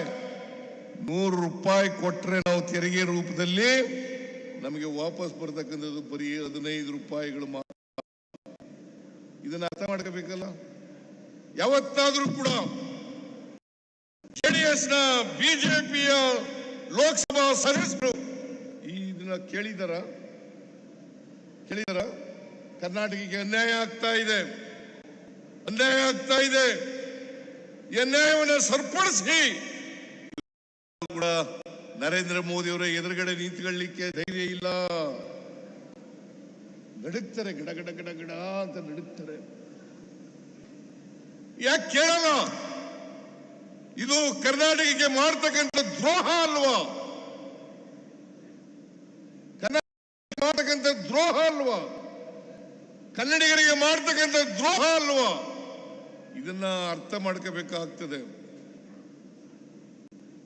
ನೀವು ಇಷ್ಟೊಂದು ಜನ ಬಿಜೆಪಿಯವರು ಹೇಳ್ತಿರಲ್ಲ, ಯಾವತ್ತಾದ್ರೂ ಕೂಡ ಕುಮಾರಸ್ವಾಮಿ ಯಾವತ್ತಾದ್ರೂ ಇದನ್ನ ರೈಸ್ ಮಾಡಿದಾರ ಕ್ಯಾಬಿನೆಟ್ ನಲ್ಲಿ ಅಥವಾ ಪಾರ್ಲಿಮೆಂಟ್ ನಲ್ಲಿ? ಲೋಕಸಭಾ ಸದಸ್ಯರು, ಬಿಜೆಪಿ ಲೋಕಸಭಾ ಸದಸ್ಯರು ಮಾಡಿದಾರ? ಬಸವರಾಜ ಬೊಮ್ಮಾಯಿ ಮಾಡಿದಾರ?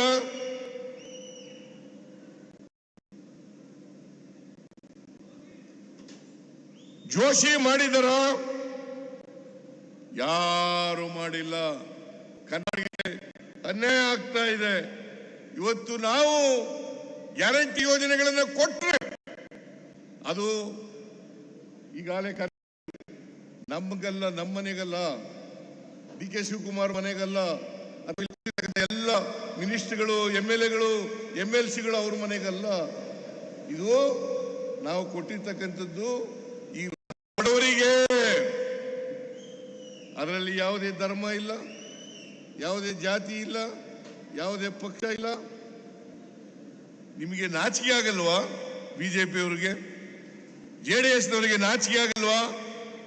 ನಿಮ್ಮ ಪಕ್ಷಕ್ಕೆ ಬೆಂಬಲ ಕೊಟ್ಟಿರ್ತಕ್ಕಂಥವರಿಗೆ, ಅವರ ಬಡವರು ಇದ್ದಾರಲ್ಲ ನಿಮ್ಮ ಪಕ್ಷದಲ್ಲಿ, ಆ ಬಡವರಿಗೂ ಕೂಡ ನಾವು ಗ್ಯಾರಂಟಿ ಯೋಜನೆಗಳನ್ನು ಕೊಟ್ಟಿದ್ದೇವೆ. ಬರೀ ಕಾಂಗ್ರೆಸ್ಗಲ್ಲ, JDSನವ್ರಿಗೂ ಕೂಡ ಕೊಟ್ಟಿದ್ದೇವೆ, ಬಿಜೆಪಿಯವ್ರಿಗೂ ಕೂಡ ಕೊಟ್ಟಿದ್ದೇವೆ, ಕಾಂಗ್ರೆಸ್ನವ್ರಿಗೂ ಕೂಡ ಕೊಟ್ಟಿದ್ದೇವೆ, ಯಾವುದೇ ಪಕ್ಷ ಸೇರದಿದ್ದವ್ರಿಗೂ ಕೂಡ ಕೊಟ್ಟಿದ್ದೇವೆ. ಇಂಥ ಜಾತಿ ಅಂತ ಕೊಟ್ಟಿಲ್ಲ, ಇಂಥ ಧರ್ಮ ಕೊಟ್ಟಿಲ್ಲ, ಇಂಥ ಪಕ್ಷ ಅಂತ ಕೊಟ್ಟಿಲ್ಲ. ಎಲ್ಲ ಜಾತಿಯವರಿಗೆ, ಎಲ್ಲ ಪಕ್ಷದವರಿಗೆ, ಬಡವರಿಗೆ ಕೊಟ್ಟಿರ್ತಕ್ಕಂಥದ್ದು. ನಿಮಗೆ ನಾಚಿಕೆ ಆಗಬೇಕು. ನಮ್ಮ ಈ ಗ್ಯಾರಂಟಿ ಯೋಜನೆಗಳನ್ನು ನರೇಂದ್ರ ಮೋದಿ ಅವರು ರಾಜಸ್ಥಾನದಲ್ಲಿ ವಿರೋಧ ಮಾಡಿದ್ರು. ರಾಜಸ್ಥಾನದಲ್ಲಿ ಇದನ್ನು ಘೋಷಣೆ ಮಾಡಿದಾಗ ವಿರೋಧ ಮಾಡಿದ್ರು. ಏನಂತ ವಿರೋಧ ಮಾಡಿದ್ರು? ಕರ್ನಾಟಕ ರಾಜ್ಯ ದಿವಾಳಿ ಆಗ್ಬಿಡ್ತದೆ, ಈ ಗ್ಯಾರಂಟಿ ಜಾರಿ ಮಾಡಲಿಕ್ಕೆ ಸಾಧ್ಯ ಇಲ್ಲ. ಇವತ್ತು 55,000 ಕೋಟಿ ರೂಪಾಯಿ ಗ್ಯಾರಂಟಿ ಯೋಜನೆಗಳಿಗೆ ಖರ್ಚಾಗ್ತದೆ. 2 ವರ್ಷದಿಂದ ಯಶಸ್ವಿಯಾಗಿ ಜಾರಿ ಕೊಟ್ಟಿದ್ದೀವಿ. ಮೊನ್ನೆ ಶಕ್ತಿ ಯೋಜನೆ ಈಗ 1 ವಾರ ಆಯಿತು. ನಾನು ಇಲ್ಲಿವರೆಗೆ ಈ ಶಕ್ತಿ ಯೋಜನೆ ಜಾರಿ ಆದ ಮೇಲೆ 500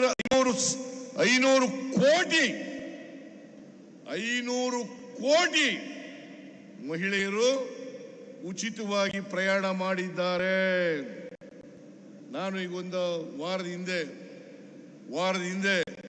500 ಕೋಟಿ ಟಿಕೆಟ್ ಅನ್ನ ಕೊಟ್ಟಿದ್ದೇನೆ ಮಹಿಳೆಗೆ, ಪ್ರಯಾಣಿಕರಿಗೆ 500 ಕೋಟಿ ಟಿಕೆಟ್ ಅನ್ನು ಕೊಟ್ಟಿದ್ದೇನೆ.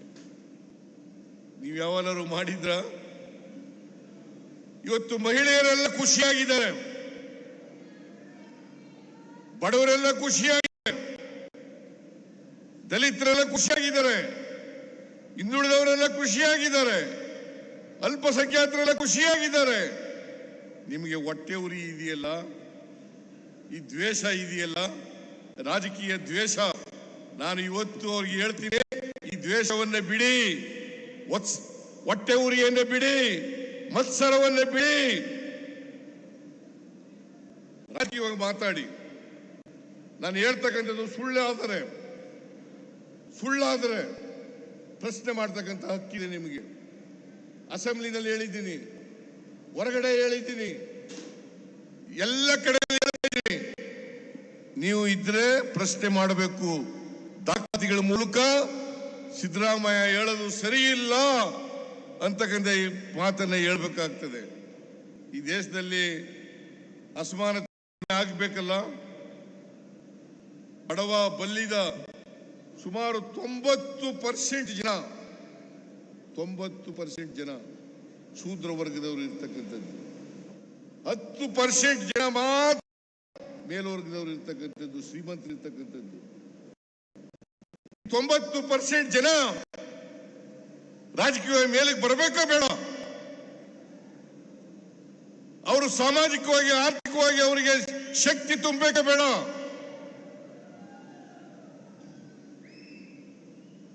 ನೀವು ಯಾವಾಗಲೂ ಕೂಡ ಈ ಬಿಜೆಪಿ ಅವರು ಇದಾರಲ್ಲ, ನರೇಂದ್ರ ಮೋದಿ ಅವರು ಇದಾರಲ್ಲ, 10% ಜನರ ಪರವಾಗಿ ಮಾತ್ರ ಮಾತಾಡೋದು, ಅವ್ರಿಗೆ ಮಾತ್ರ ಕೆಲಸ, ಅವರಿಗೆ ಎಲ್ಲ ರೀತಿಯಲ್ಲೂ ಕೂಡ ತೆರಿಗೆಗಳನ್ನು ಕೆಲಸವನ್ನು ಮಾಡ್ತಾರೆ.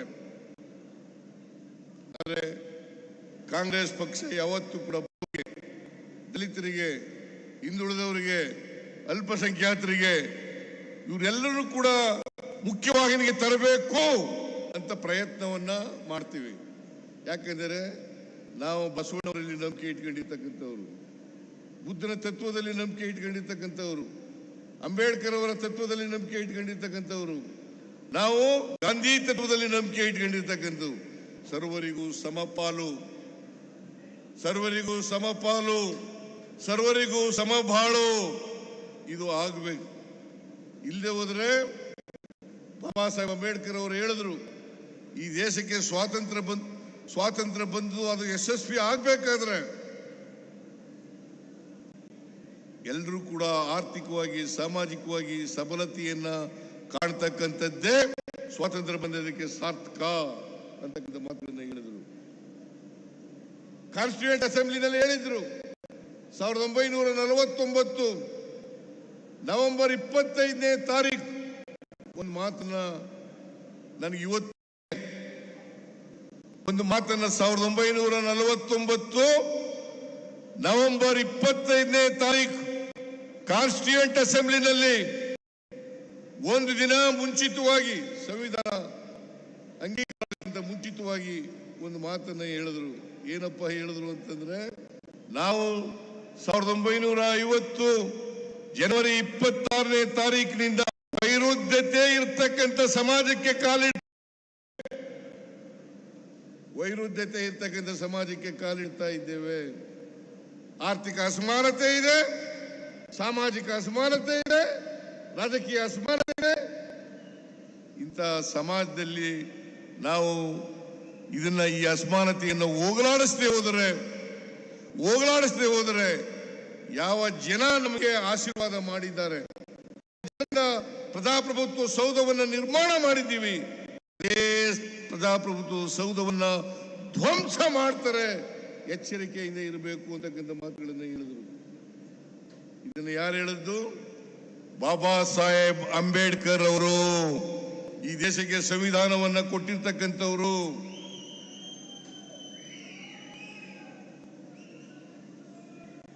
ಇದು ಆಗ್ಬೇಕಾ? ದೇಶದಲ್ಲಿ ಪ್ರಜಾಪ್ರಭುತ್ವ ಧ್ವಂಸ ಆಗ್ಬೇಕಾ? ಧ್ವಂಸ ಆಗಬಾರದು. ಪ್ರಜಾಪ್ರಭುತ್ವ ಉಳಿಬೇಕು, ಸಂವಿಧಾನ ಉಳಿಬೇಕು.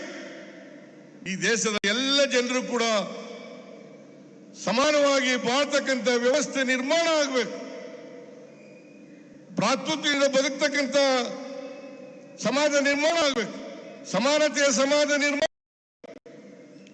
ಈ ಸಮಾಜವನ್ನ ನಿರ್ಮಾಣ ಮಾಡಲಿಕ್ಕೆ ನಾವು ಕಾಂಗ್ರೆಸ್ ಪಕ್ಷ ಮೊದಲಿಂದಲೂ ಕೂಡ ಪ್ರಯತ್ನವನ್ನು ಮಾಡ್ತಾ ಇದೆ. ಸ್ವಾತಂತ್ರ್ಯ ಬಂದ ನಾವು ಜವಾಹರ್ಲಾಲ್ ನೆಹರು ಅವರು ಇರ್ಬೋದು, ಇಂದಿರಾ ಗಾಂಧಿ ಅವರು ಇರ್ಬೋದು, ವಲ್ಲಭಾಯ್ ಪಟೇಲ್ ಇರ್ಬೋದು, ಇವರೆಲ್ಲರೂ ಕೂಡ ಪ್ರಯತ್ನ ಮಾಡ್ತಾ ಇದ್ದಾರೆ. ಮನಮೋಹನ್ ಸಿಂಗ್ ಅವರ ಕಾಲದಲ್ಲಿ ನಾವು ಡೈರೆಕ್ಟಿವ್ ಪ್ರಿನ್ಸಿಪಲ್ಸ್ ಹೇಳ್ಕೊಂಡಿದ್ದೀವಿ. ರೈಟ್ ಟು ಇನ್ಫಾರ್ಮೇಶನ್ ಯಾರು ಕೊಟ್ಟವರು? ರೈಟ್ ಟು ಎಜುಕೇಶನ್ ಯಾರು ಕೊಟ್ಟವರು? ಫುಡ್ ಸೆಕ್ಯೂರಿಟಿ ಆಕ್ಟ್ ಅನ್ನ ಯಾರು ಮಾಡಿದ್ರು? ನರೇಂದ್ರ ಮೋದಿ ಅವರು ಮಾಡಿದ್ರ? ಬಿಜೆಪಿ ಅವರು ಮಾಡಿದ್ರ? ಜೆಡಿಎಸ್ ನವರು ಮಾಡಿದ್ರ? ಲ್ಯಾಂಡ್ ಆಕ್ಟ್ ಮಾಡಿದವರು ಯಾರು? ಫುಡ್ ಸೆಕ್ಯೂರಿಟಿ ಆಕ್ಟ್ ಮಾಡಿದವರು ಯಾರು? ಇದನ್ನೆಲ್ಲ ಅರ್ಥ ಮಾಡ್ಕೋಬೇಕಾಗ್ತದೆ. ಬಿಜೆಪಿಯವರು ಯಾವತ್ತೂ ಕೂಡ ಸಾಮಾಜಿಕ ನ್ಯಾಯದ ಪರವಾಗಿಲ್ಲ. ಯಾವ್ಯಾವಾಗ ಕಾಂಗ್ರೆಸ್ ಸಾಮಾಜಿಕ ನ್ಯಾಯವನ್ನ ಹಿಂದುಳಿದವರಿಗೆ, ದಲಿತರಿಗೆ, ಅಲ್ಪಸಂಖ್ಯಾತರಿಗೆ ಕೊಡ್ತದೆ, ಅವಾಗ ಅಂತ ಸಂದರ್ಭಗಳಲ್ಲಿ ಎಲ್ಲ ಕಾಲದಲ್ಲೂ ಕೂಡ ವಿರೋಧ ಮಾಡಿದ್ದಾರೆ. ವರದಿ, ಮಂಡಲ್ ಕಮಿಷನ್ ವರದಿಯನ್ನು ವಿರೋಧ ಮಾಡಿ ಕಮಂಡಲ ಯಾತ್ರೆಯನ್ನು ಮಾಡಿದವರು ಯಾರು? ಹೈಯರ್ ಲರ್ನಿಂಗ್ ಇನ್ಸ್ಟಿಟ್ಯೂಷನ್ಗಳಲ್ಲಿ ಮೀಸಲಾತಿಯನ್ನು ತಂದಾಗ ವಿರೋಧ ಮಾಡಿದವರು ಯಾರು? 73rd 74th ಅಮೆಂಡ್ಮೆಂಟ್ ಅನ್ನು ತಂದವರು ಯಾರು? 73rd 74th ಅಮೆಂಡ್ಮೆಂಟ್ ತಂದವರು ಯಾರು? ಅದಕ್ಕೆ ವಿರೋಧ ಮಾಡಿದವರು ಯಾರು? ನೀವು ಯಾವಾಗ ಮಾಡಿದಿರಿ ನೋಡೋಣ, ಹೇಳಿ ನೋಡೋಣ. ಈ RSS ಬಿಜೆಪಿ ಇದ್ದಾರಲ್ಲ, ಇವರು ಮನುವಾದಿಗಳು, ಸಂವಿಧಾನಕ್ಕೆ ವಿರುದ್ಧ. ಯಾಕಂತಂದ್ರೆ ಬಾಬಾ ಸಾಹೇಬ್ ಅಂಬೇಡ್ಕರ್ ಅವರು ಕೊಟ್ಟಿರ್ತಕ್ಕಂಥ ಸಂವಿಧಾನ ಮನುವಾದಕ್ಕೆ ವಿರುದ್ಧವಾಗಿರ್ತಕ್ಕಂಥದ್ದು, ಮನುಸ್ಮೃತಿಗೆ ವಿರುದ್ಧವಾಗಿರ್ತಕ್ಕಂಥದ್ದು. ಅದಕ್ಕೋಸ್ಕರ ವಿರೋಧವನ್ನು ಮಾಡ್ತಾರೆ. ಈಗ ಇನ್ನೊಂದು ಹೇಳಕ್ ಶುರು ಮಾಡ್ಬಿಟ್ಟಿದ್ದಾರೆ ಬಿಜೆಪಿಯವರು ಎಲ್ಲ ಕಡೆ. ಬಾಬಾ ಸಾಹೇಬ್ ಅಂಬೇಡ್ಕರ್ ಅವರನ್ನ ಸೋಲಿಸಿದವರು ಕಾಂಗ್ರೆಸ್ನವರು, ಸೋಲಿಸಿದವರು ಕಾಂಗ್ರೆಸ್ನವರು. ನಾನು ಹೇಳಿದೆ ಅಸೆಂಬ್ಲಿ, ಬಾಬಾ ಸಾಹೇಬ್ ಅಂಬೇಡ್ಕರ್ ಅವರು ಒಂದು ಪತ್ರವನ್ನು ಬರೆದಿದ್ದಾರೆ ಅವರ ಸ್ನೇಹಿತರಿಗೆ. ಅದರಲ್ಲಿ ಏನು ಹೇಳಿದ್ದಾರೆ ಅಂತಂದ್ರೆ, ನನ್ನನ್ನು ಸೋಲಿಸಿದವರು ಸಾವರ್ಕರ್. ಅವರೇ ಹೇಳಿರೋದು, ಬಾಬಾ ಸಾಹೇಬ್ ಅಂಬೇಡ್ಕರ್ ಅವರು ಹೇಳಿರ್ತಕ್ಕಂಥದ್ದು. ನನ್ನನ್ನು ಸೋಲಿಸಿದ ಕಮ್ಯುನಿಸ್ಟ್ನ ರಂಗ.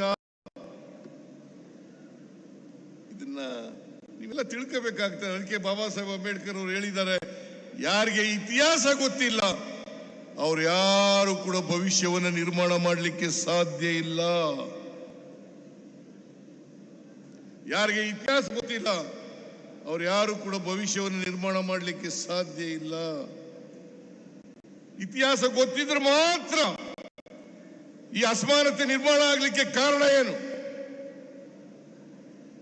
ಇದು ಗೊತ್ತಿರಬೇಕು. ಇತಿಹಾಸ ಗೊತ್ತಿದ್ರೆ ಮಾತ್ರ ನಿರ್ಮಾಣ ಆಗ್ಬೇಕಾದ್ರೆ ಕಾರಣ ಏನು? ಈ ಜಾತಿ ವ್ಯವಸ್ಥೆ ಹುಟ್ಟಬೇಕಾದ್ರೆ ಕಾರಣ ಏನು? ವರ್ಗ ವ್ಯವಸ್ಥೆ ಹುಟ್ಟಬೇಕಾದ್ರೆ ಕಾರಣ ಏನು? ಇದಕ್ಕೆ ಪರಿಹಾರ ಹುಡುಕ್ತಕ್ಕಂಥದ್ದೇ ನಮ್ಮ ಸಂವಿಧಾನ. ಅದಕ್ಕೋಸ್ಕರ ಸಂವಿಧಾನವನ್ನು ರಕ್ಷಣೆ ಮಾಡಬೇಕು, ಸಂವಿಧಾನವನ್ನು ರಕ್ಷಣೆ ಮಾಡಬೇಕು. ಅದಕ್ಕೆ ಕಾಂಗ್ರೆಸ್ನವರು ಏನಪ್ಪ ಅಂತಂದ್ರೆ, ಜೈ ಬಾಪು, ಜೈ ಬಾಪು, ಜೈ ಭೀಮ್, ಜೈ ಸಂವಿಧಾನ್. ಜೈ ಬಾಪು, ಜೈ ಭೀಮ್, ಜೈ ಸಂವಿಧಾನ್. ಇವರಿಗೆ ಸಂವಿಧಾನಕ್ಕೆ ವಿರುದ್ಧವಾಗಿ ಸಂವಿಧಾನ ರಚನೆ ಆದಂತ ಸಂದರ್ಭದಲ್ಲಿ ಇದನ್ನು ವಿರೋಧ ಮಾಡಿದವರು ಯಾರು ಗೊತ್ತಾ? ಗೋಲ್ವಾಲ್ಕರ್, ಸಾವರ್ಕರ್. ಯಾರು ಇವರು? ಹಿಂದೂ ಮಹಾಸಭಾದ ನಾಯಕ, RSS ನ ನಾಯಕ. ಇವರು ವಿರೋಧ ಮಾಡಿದ್ದು. ಆರ್ಗನೈಸರ್ ಪತ್ರಿಕೆ ತೆಗೆದು ನೋಡ್ಲಿ, ಅವರು ಆರ್ಗನೈಸರ್ ಪತ್ರಿಕೆ ತೆಗೆದು ನೋಡ್ಲಿ. ಆರ್ಗನೈಸರ್ ಪತ್ರಿಕೆಯಲ್ಲಿ ಬಹಳ ಸ್ಪಷ್ಟವಾಗಿ ಹೇಳಿ ಇವರು ವಿರೋಧ ಮಾಡಿದ್ದಾರೆ. ಅದೇ ಸಾರಿ ಹೇಳ್ತಾರೆ, ಈ ಸಂವಿಧಾನವನ್ನು ಬದಲಾವಣೆ ಮಾಡ್ತೀವಿ.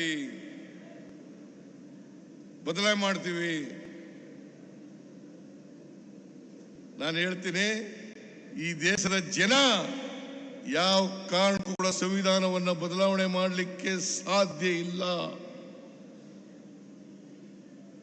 ಜನ ಇದನ್ನ, ಕಾಂಗ್ರೆಸ್ ಪಕ್ಷ ಇದನ್ನು ಬಿಟ್ಟುಕೊಡಲ್ಲ. ಎಲ್ಲ ಕಾಲಕ್ಕೂ ಕೂಡ ಈ ಸಂವಿಧಾನ ಬೇಕಾಗ್ತದೆ. ಈ ಸಂವಿಧಾನವನ್ನು ರಕ್ಷಣೆ ಮಾಡತಕ್ಕಂಥ ಕೆಲಸವನ್ನ ಕಾಂಗ್ರೆಸ್ ಮಾಡ್ತದೆ ಅಂತಕ್ಕಂಥ ಮಾತುಗಳನ್ನು ಹೇಳಲಿಕ್ಕೆ ಬಯಸ್ತೇನೆ. ಇವರೆಷ್ಟೇ ಸುಳ್ಳು ಹೇಳಲಿ, ಎಷ್ಟೇ ಅಪವಾದಗಳನ್ನು ಮಾಡಲಿ, ಆದರೆ ಕಾಂಗ್ರೆಸ್ ಪಕ್ಷ ಬಡವರ ಪರವಾಗಿ ಮಾಡ್ತಕ್ಕಂಥ ಕಾರ್ಯಕ್ರಮಗಳನ್ನು ನಿಲ್ಲಿಸಲ್ಲ. ಎಲ್ಲ ಗ್ಯಾರಂಟಿ ಯೋಜನೆಗಳಿದ್ದಾವಲ್ಲ, ಗ್ಯಾರಂಟಿ ಯೋಜನೆಗಳು ಸ್ವಲ್ಪ ದಿನ ಶುರು ಮಾಡಿದ್ರು, ಈ ವರ್ಷ ನಿಲ್ಲಿಸ್ಬಿಡ್ತಾರೆ, ಮುಂದೆ ನಿಲ್ಲಿಸ್ಬಿಡ್ತಾರೆ. ನಾನು ಹೇಳ್ತೀನಿ, ಯಾವ ಕಾರಣಕ್ಕೂ ಗ್ಯಾರಂಟಿ ಕೂಡ ಯೋಜನೆಗಳು ನಿಲ್ಲಲ್ಲ. ಇವು ಕಾರ್ಯಕ್ರಮಗಳು, ಬಡವರ ಕಾರ್ಯಕ್ರಮಗಳು. ಶಕ್ತಿ ಯೋಜನೆ, ಮಹಿಳೆಯರಿಗೆ ಶಕ್ತಿ ತುಂಬತಕ್ಕಂಥ ಕಾರ್ಯಕ್ರಮ, ಬಡವರಿಗೆ ಪರ್ಚೇಸಿಂಗ್ ಪವರ್ ಅನ್ನು ಹೆಚ್ಚು ಮಾಡತಕ್ಕಂಥ ಕಾರ್ಯಕ್ರಮ, ಗೃಹಲಕ್ಷ್ಮಿ, ಒಬ್ಬ ಹೆಣ್ಣುಮಗಳಿಗೆ ಮನೆ ಒಡತಿಗೆ 2,000 ರೂಪಾಯಿ ತಿಂಗಳಿಗೆ 1,23,00,000 ಕುಟುಂಬಗಳಿಗೆ ಕೊಡ್ತಾ ಇದ್ದೀವಿ. ಇವತ್ತು 1,23,00,000 ಜನರಿಗೆ. ಗೃಹ ಜ್ಯೋತಿ 1,64,00,000 1,64,00,000 ಕುಟುಂಬಗಳಿಗೆ ಗೃಹ ಜ್ಯೋತಿಯನ್ನ ಕೊಡ್ತಾ ಇದ್ದೀವಿ. 200 ಯೂನಿಟ್ ಫ್ರೀ ಕರೆಂಟ್,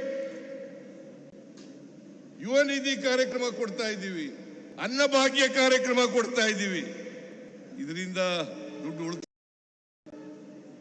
ಮಕ್ಕಳ ವಿದ್ಯಾಭ್ಯಾಸಕ್ಕೆ, ಆಸ್ಪತ್ರೆಗೆ, ಬೇರೆ ಪರ್ಚೇಸಿಂಗ್ ಪವರ್ ಜಾಸ್ತಿ ಆದಷ್ಟು ಕೂಡ ಯಾವುದೇ ರಾಜ್ಯದ, ದೇಶದ ಆರ್ಥಿಕ ಪರಿಸ್ಥಿತಿ ಸುಧಾರಣೆ ಆಗಬೇಕಾದ್ರೆ ಆ ಜನರಲ್ಲಿ, ಆ ದೇಶದ, ರಾಜ್ಯದ ಜನರಲ್ಲಿ ಕೊಂಡ್ಕೊಳ್ತಕ್ಕಂಥ ಶಕ್ತಿ ಜಾಸ್ತಿ ಆಗಬೇಕು. ಕೊಂಡ್ಕೊಳ್ತಕ್ಕಂಥ ಶಕ್ತಿ ಜಾಸ್ತಿ ಆದ್ರೆ ಮಾತ್ರ ಆರ್ಥಿಕತೆ ಬೆಳವಣಿಗೆ ಆಗಲಿಕ್ಕೆ ಸಾಧ್ಯ ಆಗ್ತದೆ. ಅದಕ್ಕೆ ನಮ್ಮ 90% ಜನ ಈ ದೇಶದಲ್ಲಿ ಶಕ್ತಿ ಇಲ್ಲದೆ, ಕೊಂಡ್ಕೊಳ್ತಕ್ಕಂಥ ಶಕ್ತಿ ಇಲ್ಲದೆ, ಈ ಜನರಿಗೆ ನಾವು ಗ್ಯಾರಂಟಿ ಯೋಜನೆಗಳನ್ನು, ಈ ಗ್ಯಾರಂಟಿ ಯೋಜನೆಗಳನ್ನ ಕಾಪಿ ಮಾಡಕ್ ಶುರು ಮಾಡಿಬಿಟ್ಟಿದ್ದಾರೆ. ಕಾಪಿ ಮಾಡೋದು, ಮಹಾರಾಷ್ಟ್ರದಲ್ಲಿ ಕಾಪಿ ಮಾಡಿದ್ರು, ರಾಜಸ್ಥಾನದಲ್ಲಿ ಕಾಪಿ ಮಾಡಿದ್ರು, ಗುಜರಾತ್ನಲ್ಲಿ ಕಾಪಿ ಮಾಡಿದ್ರು, ಮಧ್ಯಪ್ರದೇಶದಲ್ಲಿ ಕಾಪಿ ಮಾಡಿದ್ರು, ಉತ್ತರ ಪ್ರದೇಶದಲ್ಲಿ ಕಾಪಿ ಮಾಡಿದ್ರು, ದಿಲ್ಲಿನಲ್ಲಿ ಕಾಪಿ ಮಾಡಿದ್ರು, ಬಿಹಾರ್ನಲ್ಲಿ ಮಾಡ್ತಾ ಇದ್ದಾರೆ. ಬಿಹಾರ್ನಲ್ಲಿ 100 ಯೂನಿಟ್ ಕೊಟ್ರೆ ಅವರು 125 ಯೂನಿಟ್ ಕೊಡ್ತಾರಂತೆ. ಅಲ್ಲಿ ಸಮ್ಮಿಶ್ರ ಸರ್ಕಾರ ಅಲ್ಲ ಇರೋದು, ಬಿಜೆಪಿ ಸಮ್ಮಿಶ್ರ ಸರ್ಕಾರ ಅಲ್ಲ, NDA ಸರ್ಕಾರ ಅಲ್ಲ ಇರೋದು. ನಿಮ್ದು ಪಾತ್ರ ಇದೆಯಾ ಇಲ್ವಾ ನರೇಂದ್ರ ಮೋದಿಜಿ? ನಾಚಿಕೆ ಆಗಲ್ಲ ನಿಮಗೆ? ಇಷ್ಟೆಲ್ಲ ನೀವು ಇವತ್ತು ಒಂದೇ ದಿನ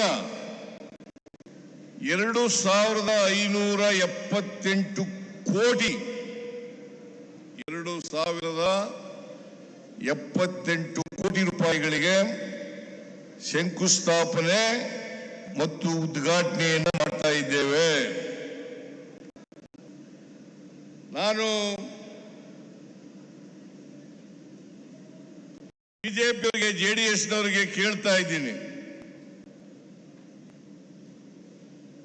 ನೀವು ಆರೋಪಗಳನ್ನ ಮಾಡ್ತೀರಿ, ಸುಳ್ಳು ಆರೋಪಗಳನ್ನ ಮಾಡ್ತೀರಿ, ಸುಳ್ಳು ಅಪವಾದಗಳನ್ನ ಮಾಡ್ತೀರಿ. ನಾನು ನಿಮಗೆ ಸತ್ಯ ಗೊತ್ತಾಗಬೇಕು ಅಂತಂದ್ರೆ, ಜನರಿಗೆ ಸುಳ್ಳು ಹೇಳೋದನ್ನ ನಿಲ್ಲಿಸಬೇಕು ಅಂತ ಅನ್ನೋದಾದ್ರೆ, ಜನರನ್ನ ತಪ್ಪು ದಾರಿಗೆ ಎಳಿತಕ್ಕಂಥ ಪ್ರಯತ್ನವನ್ನ ಮಾಡ್ತಕ್ಕಂಥದನ್ನ ನೀವು ನಿಲ್ಲಿಸಬೇಕಾದ್ರೆ ನೀವೆಲ್ಲರೂ ಕೂಡ ಒಂದೇ ವೇದಿಕೆಗೆ ಬರಬೇಕು.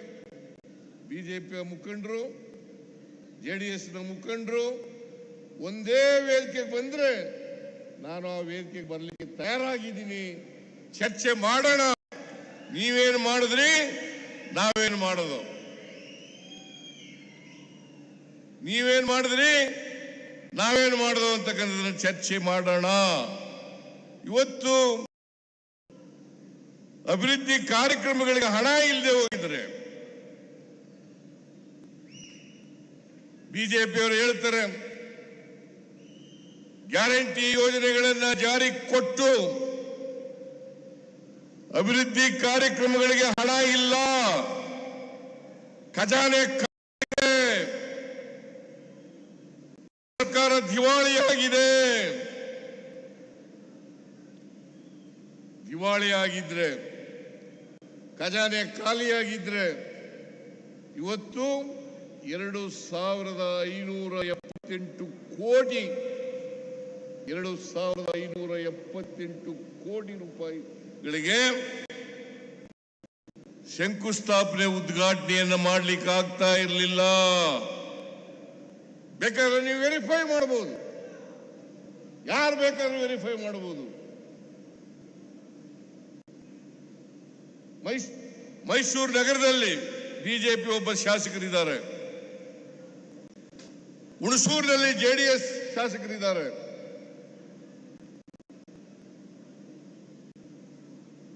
ಬಂದು ನೋಡ್ಲಿ.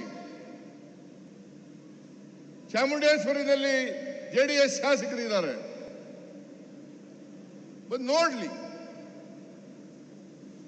ಈ ಎಲ್ಲ ಅಭಿವೃದ್ಧಿ ಕಾರ್ಯಕ್ರಮಗಳನ್ನು ಮಾಡ್ತಾ ಇದ್ದೀವಾ ಇಲ್ವಾ? ಇದು ಸರ್ಕಾರಿ ಕ್ರಮ. ಜನರಿಗೆ ಸುಳ್ಳು ಹೇಳಲಿಕ್ಕೆ ಸಾಧ್ಯ.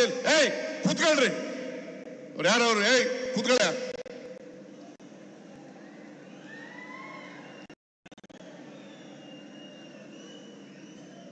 ಪೇಟ ಕೂತ್ಕೋ.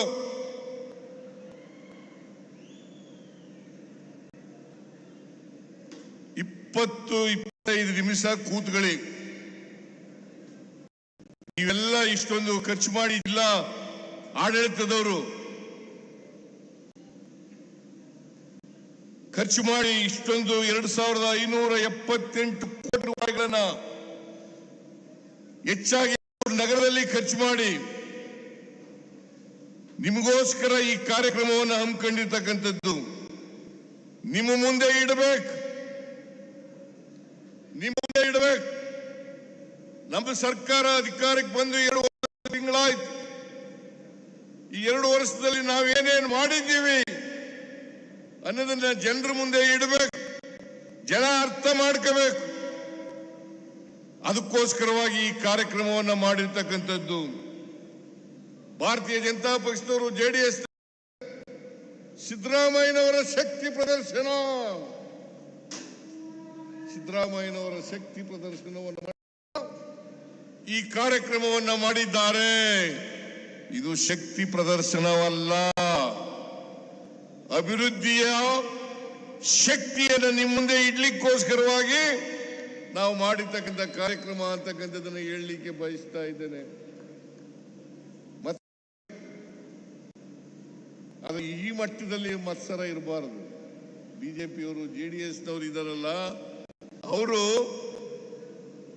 ಸಹಿಸ್ಕೊಳ್ಳಕ್ಕಾಗಲ್ಲ. ಅವರು ಸಹಿಸ್ಕೊಳ್ಳಕ್ಕಾಗದೆ ಸುಳ್ಳುಗಳನ್ನ ಹೇಳಿ ಜನರ ದಾರಿ ತಪ್ಪಿಸ್ತಕ್ಕಂಥ ಕೆಲಸವನ್ನ ಮಾಡ್ತಾ ಇದ್ದಾರೆ. ನಾನು ಹೇಳ್ತೀನಿ, ನೀವು 5 ವರ್ಷ ಅಧಿಕಾರದಲ್ಲಿದ್ರಿ. ಹಿಂದೆ 2008ರಿಂದ 2013 ಅಧಿಕಾರದಲ್ಲಿ ಇದ್ರಿ.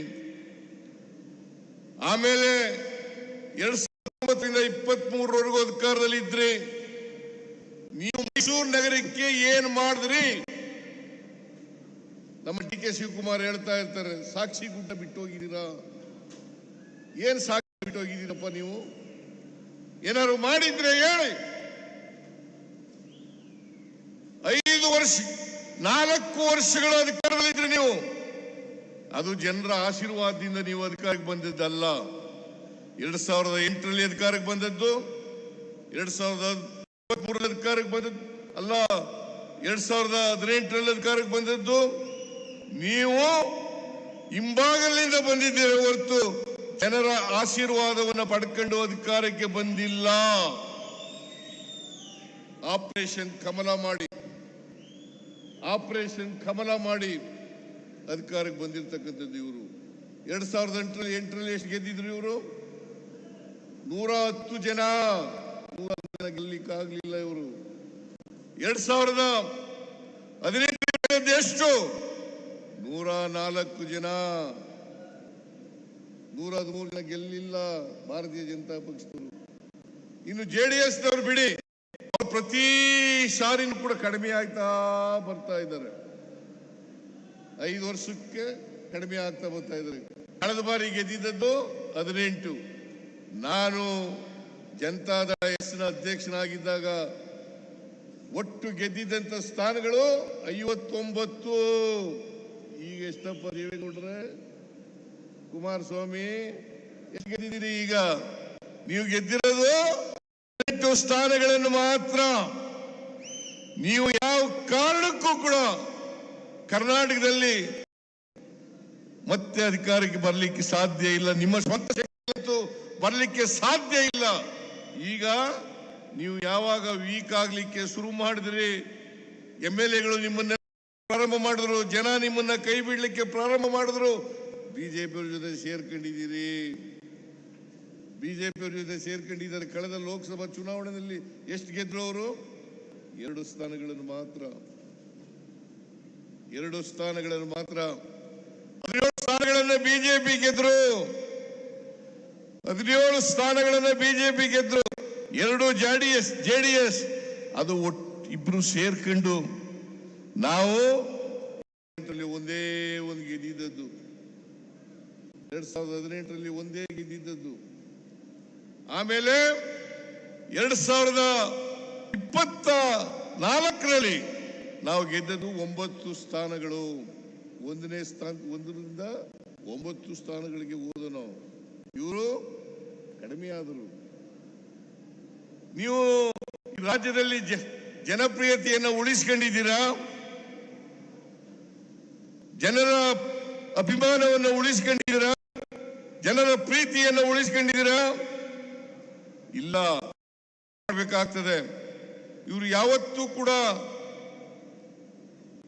ಕರ್ನಾಟಕದ ಪರವಾಗಿ ಇರ್ತಕ್ಕಂಥ ಜನ ಅಲ್ಲ, ಬಡವರ ಪರವಾಗಿರ್ತಕ್ಕಂಥ ಜನ ಅಲ್ಲ, ದಲಿತರ ಪರವಾಗಿರ್ತಕ್ಕಂಥ ಜನ ಅಲ್ಲ, ಹಿಂದುಳಿದವರ ಪರವಾಗಿರ್ತಕ್ಕಂಥ ಜನ ಅಲ್ಲ, ಅಲ್ಪಸಂಖ್ಯಾತರ ಪರವಾಗಿರ್ತಕ್ಕಂಥ ಜನ ಅಲ್ಲ ಅಂತಕ್ಕಂಥದ್ದನ್ನ ಸಾಬೀತು ಮಾಡಿದ್ದೀರಿ.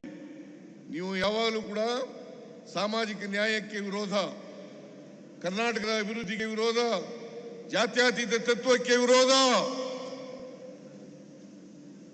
ನಾನು ಕೇಳ್ತೀನಿ, ನೀವು ಇಷ್ಟೊಂದು ಜನ ಲೋಕಸಭೆಯಲ್ಲಿ ಇದ್ದೀರಲ್ಲ, ಕೇಂದ್ರದಲ್ಲಿ ನಿಮ್ಮದೇ ಅಧಿಕಾರ ಇದೆಯಲ್ಲ, ನರೇಂದ್ರ ಮೋದಿ ಅವರು ಪ್ರಧಾನಮಂತ್ರಿ ಆಗಿದ್ದಾರಲ್ಲ, ಕುಮಾರಸ್ವಾಮಿ ಅವರು ಇಂಡಸ್ಟ್ರೀಸ್ ಮಿನಿಸ್ಟರ್ ಆಗಿದ್ದಾರಲ್ಲ, ಕರ್ನಾಟಕ ನಾವು ಕೊಡ್ತಕ್ಕಂಥ ತೆರಿಗೆ, ಕರ್ನಾಟಕದಿಂದ ನಾವು ಕೊಡ್ತಕ್ಕಂಥ ತೆರಿಗೆ 4.5 ಲಕ್ಷ ಕೋಟಿಗೂ ಹೆಚ್ಚು. 4.5 ಲಕ್ಷ ಕೋಟಿಗೂ ಹೆಚ್ಚು. ನಮಗೆ ವಾಪಸ್ ಬರ್ತಕ್ಕಂಥದ್ದು ಎಷ್ಟಪ್ಪ ಅಂತಂದ್ರೆ 65,000 ಕೋಟಿ ರೂಪಾಯಿ ನಮ್ಮಿಂದ ತೆರಿಗೆ ನಾವು ಕೊಡ್ತಕ್ಕಂಥದ್ದು ಕೇಂದ್ರಕ್ಕೆ 4.5 ಲಕ್ಷ ಕೋಟಿ. ನಮಗೆ ಕೇಂದ್ರದಿಂದ ನಮ್ಮ ಪಾಲು ಬರ್ತಕ್ಕಂಥದ್ದು, ತೆರಿಗೆ ಪಾಲು ಬರ್ತಕ್ಕಂಥದ್ದು 65,000 ಕೋಟಿ ರೂಪಾಯಿ. 100 ರೂಪಾಯಿ ಕೊಟ್ರೆ ನಾವು ತೆರಿಗೆ ರೂಪದಲ್ಲಿ ನಮಗೆ ವಾಪಸ್ ಬರ್ತಕ್ಕಂಥದ್ದು ಬರೀ 15 ರೂಪಾಯಿಗಳು ಮಾತ್ರ. ಇದನ್ನ ಅರ್ಥ ಮಾಡ್ಕೋಬೇಕಲ್ಲ. ಯಾವತ್ತಾದ್ರೂ ಕೂಡ ಜೆಡಿಎಸ್ ನ ಬಿಜೆಪಿಯ ಲೋಕಸಭಾ ಇದನ್ನ ಕೇಳಿದರ ಕರ್ನಾಟಕಕ್ಕೆ ಅನ್ಯಾಯ ಆಗ್ತಾ ಇದೆ, ಅನ್ಯಾಯ ಆಗ್ತಾ ಇದೆ, ಸರಿಪಡಿಸಿ. ಇವ್ರಿಗೆ ಯಾರಿಗೂ ಕೂಡ ನರೇಂದ್ರ ಮೋದಿ ಅವರ ಎದುರುಗಡೆ ನಿಂತ್ಕೊಳ್ಳಿಕ್ಕೆ ಧೈರ್ಯ ಇಲ್ಲ. ನಡುಕ್ತಾರೆ, ಗಡ ಗಡ ಗಡ ಗಡ ಅಂತ ನಡುಕ್ತಾರೆ. ಯಾಕೆ ಕೇಳಲ್ಲ? ಇದು ಕರ್ನಾಟಕಕ್ಕೆ ಮಾಡ್ತಕ್ಕಂಥ ದ್ರೋಹ ಅಲ್ವಾ? ಕರ್ನಾಟಕ ರಾಜ್ಯಕ್ಕೆ ಮಾಡ್ತಕ್ಕಂಥ ದ್ರೋಹ ಅಲ್ವಾ? ಕನ್ನಡಿಗರಿಗೆ ಮಾಡ್ತಕ್ಕಂಥ ದ್ರೋಹ ಅಲ್ವಾ? ಇದನ್ನ ಅರ್ಥ ಮಾಡ್ಕೋಬೇಕಾಗ್ತದೆ. ನೀವು ಇಷ್ಟೊಂದು ಜನ ಬಿಜೆಪಿಯವರು ಹೇಳ್ತಿರಲ್ಲ, ಯಾವತ್ತಾದ್ರೂ ಕೂಡ ಕುಮಾರಸ್ವಾಮಿ ಯಾವತ್ತಾದ್ರೂ ಇದನ್ನ ರೈಸ್ ಮಾಡಿದಾರ ಕ್ಯಾಬಿನೆಟ್ ನಲ್ಲಿ ಅಥವಾ ಪಾರ್ಲಿಮೆಂಟ್ ನಲ್ಲಿ? ಲೋಕಸಭಾ ಸದಸ್ಯರು, ಬಿಜೆಪಿ ಲೋಕಸಭಾ ಸದಸ್ಯರು ಮಾಡಿದಾರ? ಬಸವರಾಜ ಬೊಮ್ಮಾಯಿ ಮಾಡಿದಾರ?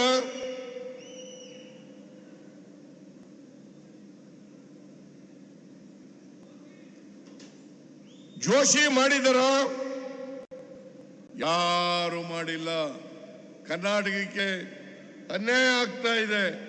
ಇವತ್ತು ನಾವು ಗ್ಯಾರಂಟಿ ಯೋಜನೆಗಳನ್ನು ಕೊಟ್ರೆ ಅದು ಈಗ ನಮಗಲ್ಲ, ನಮ್ಮ ಮನೆಗಲ್ಲ, DK ಶಿವಕುಮಾರ್ ಮನೆಗಲ್ಲ, ಅಥವಾ ಇಲ್ಲಿ ಕೂತಿರ್ತಕ್ಕಂಥ ಎಲ್ಲ ಮಿನಿಸ್ಟರ್ಗಳು, MLAಗಳು, MLCಗಳು ಅವ್ರ ಮನೆಗಲ್ಲ. ಇದು ನಾವು ಕೊಟ್ಟಿರ್ತಕ್ಕಂಥದ್ದು ಈ ರಾಜ್ಯದ ಬಡವರಿಗೆ. ಅದರಲ್ಲಿ ಯಾವುದೇ ಧರ್ಮ ಇಲ್ಲ, ಇಲ್ಲ, ಯಾವುದೇ ಪಕ್ಷ ಇಲ್ಲ. ನಿಮಗೆ ನಾಚಿಕೆ ಆಗಲ್ವಾ? ಬಿಜೆಪಿ ಅವರಿಗೆ, ಜೆಡಿಎಸ್ ನವರಿಗೆ ನಾಚಿಕೆ ಆಗಲ್ವಾ? ನಿಮ್ಮ ಪಕ್ಷಕ್ಕೆ ಬೆಂಬಲ ಕೊಟ್ಟಿರ್ತಕ್ಕಂಥವರಿಗೆ ಅವರ ಬಡವರು ಇದ್ದಾರಲ್ಲ ನಿಮ್ಮ ಪಕ್ಷಕ್ಕೆ, ಆ ಬಡವರಿಗೂ ಕೂಡ ನಾವು ಗ್ಯಾರಂಟಿ ಯೋಜನೆಗಳನ್ನು ಕೊಟ್ಟಿದ್ದೇವೆ. ಬರೀ ಕಾಂಗ್ರೆಸ್ಗೆ ಅಲ್ಲ, ಜೆಡಿಎಸ್ನವ್ರಿಗೂ ಕೂಡ ಕೊಟ್ಟಿದ್ದೇವೆ, ಬಿಜೆಪಿಯವ್ರಿಗೂ ಕೂಡ ಕೊಟ್ಟಿದ್ದೇವೆ, ಕಾಂಗ್ರೆಸ್ನವ್ರಿಗೂ ಕೂಡ ಕೊಟ್ಟಿದ್ದೇವೆ, ಯಾವುದೇ ಪಕ್ಷಕ್ಕೆ ಸೇರದಿದ್ದವ್ರಿಗೂ ಕೂಡ ಕೊಟ್ಟಿದ್ದೇವೆ.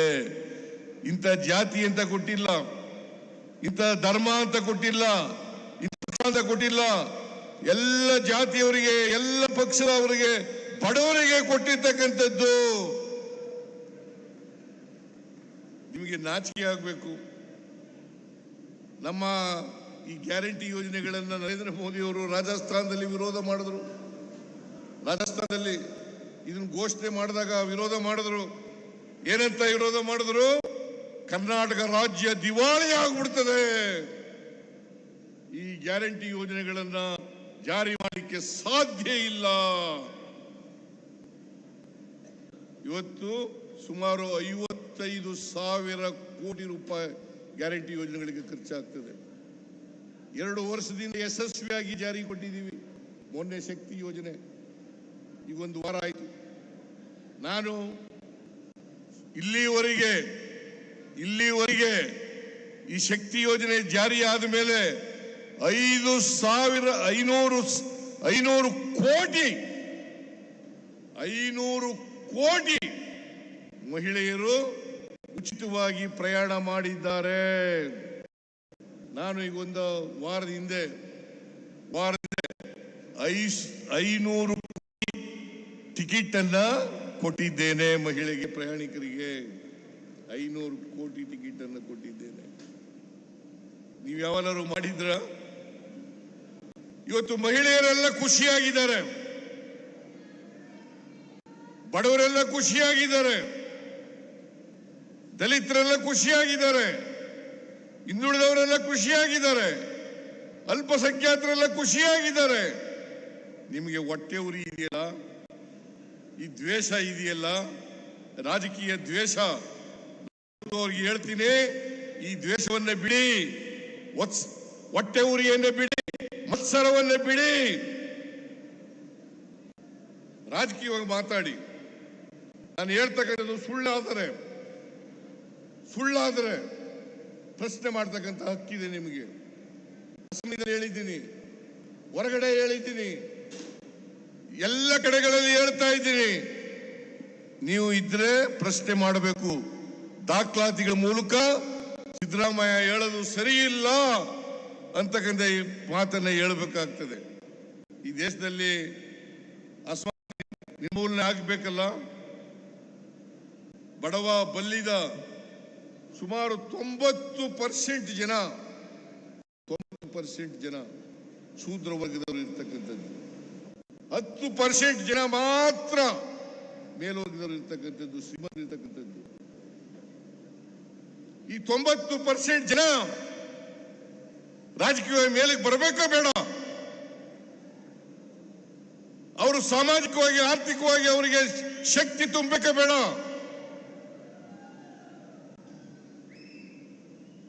ನೀವು ಯಾವಾಗಲೂ ಕೂಡ ಈ ಬಿಜೆಪಿ ಇದ್ದಾರಲ್ಲ, ನರೇಂದ್ರ ಮೋದಿ ಅವರು ಇದ್ದಾರಲ್ಲ, 10% ಜನರ ಪರವಾಗಿ ಮಾತ್ರ ಮಾತಾಡೋದು, ಅವ್ರಿಗೆ ಮಾತ್ರ ಕೆಲಸ ಮಾಡೋದು, ಅವರಿಗೆ ಎಲ್ಲ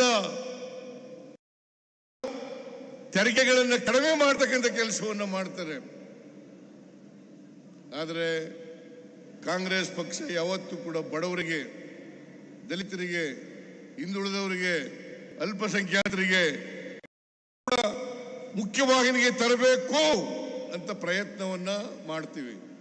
ಯಾಕೆಂದರೆ ನಾವು ಬಸವಣ್ಣವರಲ್ಲಿ ನಂಬಿಕೆ ಇಟ್ಕೊಂಡಿರ್ತಕ್ಕಂಥವ್ರು, ಬುದ್ಧನ ತತ್ವದಲ್ಲಿ ನಂಬಿಕೆ ಇಟ್ಕೊಂಡಿರ್ತಕ್ಕಂಥವ್ರು, ಅಂಬೇಡ್ಕರ್ ಅವರ ತತ್ವದಲ್ಲಿ ನಂಬಿಕೆ ಇಟ್ಕೊಂಡಿರ್ತಕ್ಕಂಥವ್ರು, ನಾವು ಗಾಂಧಿ ತತ್ವದಲ್ಲಿ ನಂಬಿಕೆ ಇಟ್ಕೊಂಡಿರ್ತಕ್ಕಂಥವ್ರು. ಸರ್ವರಿಗೂ ಸಮಪಾಲು, ಸರ್ವರಿಗೂ ಸಮಬಾಳು ಇದು ಆಗಬೇಕು. ಇಲ್ಲದೆ ಹೋದ್ರೆ ಬಾಬಾ ಸಾಹೇಬ್ ಅಂಬೇಡ್ಕರ್ ಅವರು ಹೇಳಿದ್ರು, ಈ ದೇಶಕ್ಕೆ ಸ್ವಾತಂತ್ರ್ಯ ಬಂದು ಅದು ಯಶಸ್ವಿ ಆಗಬೇಕು. ಎಲ್ಲರೂ ಕೂಡ ಆರ್ಥಿಕವಾಗಿ ಸಾಮಾಜಿಕವಾಗಿ ಸಬಲತೆಯನ್ನ ಕಾಣ್ತಕ್ಕಂಥದ್ದೇ ಸ್ವಾತಂತ್ರ್ಯ ಬಂದದಕ್ಕೆ ಸಾರ್ಥಕ ಅಂತಕ್ಕಂಥ ಮಾತುಗಳನ್ನ ಹೇಳಿದರು. ಕಾನ್ಸ್ಟಿಟ್ಯೂಯೆಂಟ್ ಅಸೆಂಬ್ಲಿನಲ್ಲಿ ಹೇಳಿದ್ರು.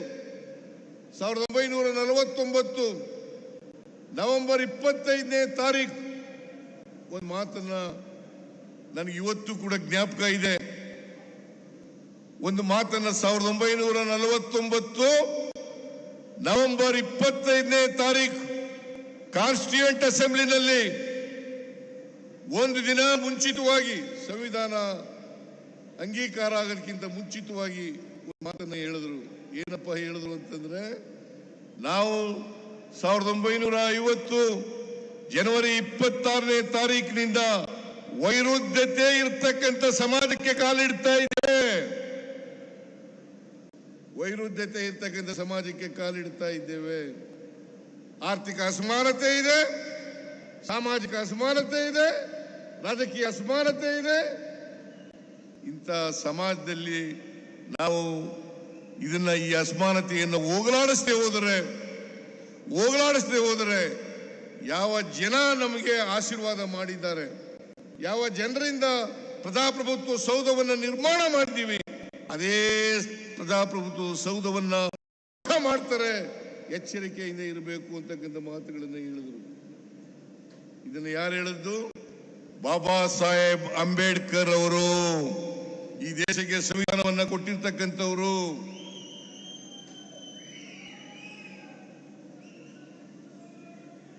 ಇದು ಆಗ್ಬೇಕಾ? ದೇಶದಲ್ಲಿ ಪ್ರಜಾಪ್ರಭುತ್ವ ಧ್ವಂಸ ಆಗ್ಬೇಕಾ?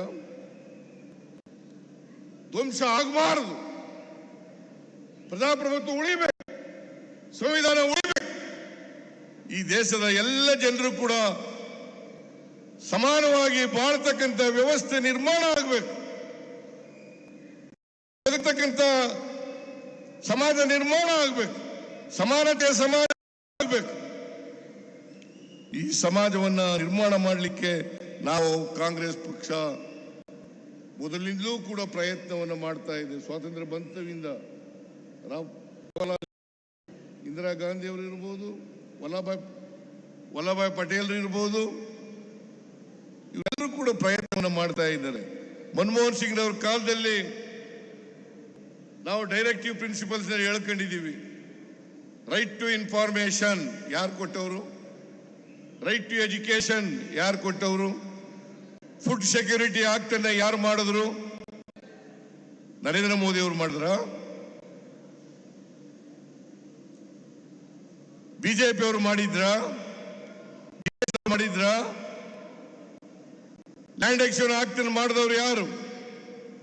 ಫುಡ್ ಸೆಕ್ಯೂರಿಟಿ ಆಕ್ಟ್ ಮಾಡಿದವರು ಯಾರು?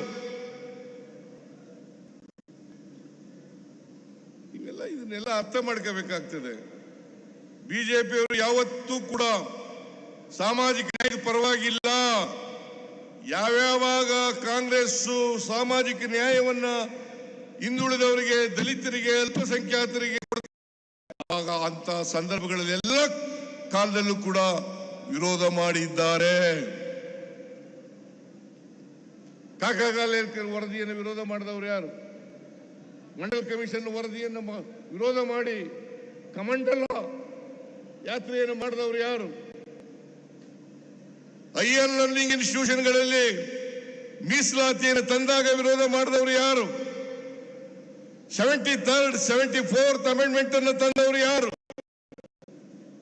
73rd 74th ಅಮೆಂಡ್ಮೆಂಟ್ ತಂದವರು ಯಾರು? ಅದಕ್ಕೆ ವಿರೋಧ ಮಾಡಿದವರು ಯಾರು?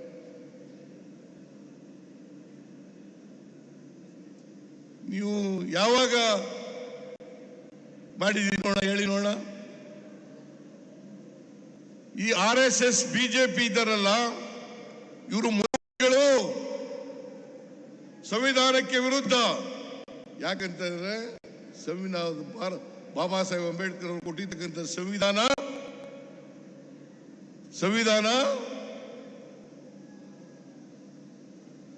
ಮನುವಾದಕ್ಕೆ ವಿರುದ್ಧವಾಗಿರ್ತಕ್ಕಂಥದ್ದು, ಮನುಸ್ಮೃತಿಗೆ ವಿರುದ್ಧವಾಗಿರ್ತಕ್ಕಂಥದ್ದು. ಅದಕ್ಕೋಸ್ಕರ ವಿರೋಧವನ್ನು ಮಾಡ್ತಾರೆ. ಈಗ ಇನ್ನೊಂದು ಹೇಳಕ್ ಶುರು ಮಾಡ್ಬಿಟ್ಟಿದ್ದಾರೆ ಬಿಜೆಪಿಯವರು ಎಲ್ಲ ಕಡೆ. ಬಾಬಾ ಸೋಲಿಸಿದವರು ಕಾಂಗ್ರೆಸ್ನವರು, ಸೋಲಿಸಿದವರು ಕಾಂಗ್ರೆಸ್ನವರು. ನಾನು ಹೇಳಿದಲ್ಲಿ ಬಾಬಾ ಸಾಹೇಬ್ ಅಂಬೇಡ್ಕರ್ ಅವರು ಒಂದು ಸ್ನೇಹಿತರಿಗೆ ಅದರಲ್ಲಿ ಏನು ಹೇಳಿದ್ದಾರೆ ಅಂತಂದ್ರೆ, ನನ್ನನ್ನು ಸೋಲಿಸಿದವರು ಸಾವರ್ಕರ್ ಅವರೇ ಹೇಳಿರೋದು. ಬಾಬಾ ಸಾಹೇಬ್ ಅಂಬೇಡ್ಕರ್ ಅವರು ಹೇಳಿದ್ರು, ನನ್ನನ್ನು ಸೋಲಿಸಿದವರು ಸಾವರ್ಕರ್, ಕಮ್ಯುನಿಸ್ಟ್ನ ರಂಗ. ಇದನ್ನ ನೀವೆಲ್ಲ ತಿಳ್ಕೋಬೇಕಾಗ್ತದೆ. ಅದಕ್ಕೆ ಬಾಬಾ ಸಾಹೇಬ್ ಅಂಬೇಡ್ಕರ್ ಅವರು ಹೇಳಿದ್ದಾರೆ, ಯಾರಿಗೆ ಇತಿಹಾಸ ಗೊತ್ತಿಲ್ಲ ಅವ್ರು ಯಾರು ಕೂಡ ಭವಿಷ್ಯವನ್ನು ನಿರ್ಮಾಣ ಮಾಡಲಿಕ್ಕೆ ಸಾಧ್ಯ ಇಲ್ಲ. ಯಾರಿಗೆ ಇತಿಹಾಸ ಗೊತ್ತಿಲ್ಲ ಅವ್ರು ಯಾರು ಕೂಡ ಭವಿಷ್ಯವನ್ನು ನಿರ್ಮಾಣ ಮಾಡಲಿಕ್ಕೆ ಸಾಧ್ಯ ಇಲ್ಲ. ಇತಿಹಾಸ ಗೊತ್ತಿದ್ರೆ ಮಾತ್ರ ಈ ಅಸಮಾನತೆ ನಿರ್ಮಾಣ ಆಗಲಿಕ್ಕೆ ಕಾರಣ ಏನು? ಇದು ಗೊತ್ತಿರಬೇಕು. ಇತಿಹಾಸ ಗೊತ್ತಿದ್ರೆ ಮಾತ್ರ ಈ ಅಸಮಾನತೆ ನಿರ್ಮಾಣ ಆಗ್ಬೇಕಾದ್ರೆ ಕಾರಣ ಏನು? ಈ ಜಾತಿ ವ್ಯವಸ್ಥೆ ಹುಟ್ಟಬೇಕಾದ್ರೆ ಕಾರಣ ಏನು? ವರ್ಗ ವ್ಯವಸ್ಥೆ ಹುಟ್ಟಬೇಕಾದ್ರೆ ಕಾರಣ ಏನು? ಇದಕ್ಕೆ ಪರಿಹಾರ ಹುಡುಕ್ತಕ್ಕಂಥದ್ದೇ ಕಾಂಗ್ರೆಸ್ ಪಕ್ಷ, ನಮ್ಮ ಸಂವಿಧಾನ. ಅದಕ್ಕೋಸ್ಕರ ಸಂವಿಧಾನವನ್ನ ರಕ್ಷಣೆ ಮಾಡಬೇಕು, ಸಂವಿಧಾನವನ್ನ ರಕ್ಷಣೆ ಮಾಡಬೇಕು. ಅದಕ್ಕೆ ಕಾಂಗ್ರೆಸ್ನವರು ನಮ್ಮ ಸ್ಲೋಗನ್ ಏನಪ್ಪಾ ಅಂತಂದ್ರೆ, ಜೈ ಬಾಪು, ಜೈ ಬಾಪು, ಜೈ ಭೀಮ್, ಜೈ ಸಂವಿಧಾನ್. ಜೈ ಬಾಪು, ಜೈ ಭೀಮ್, ಜೈ ಸಂವಿಧಾನ್.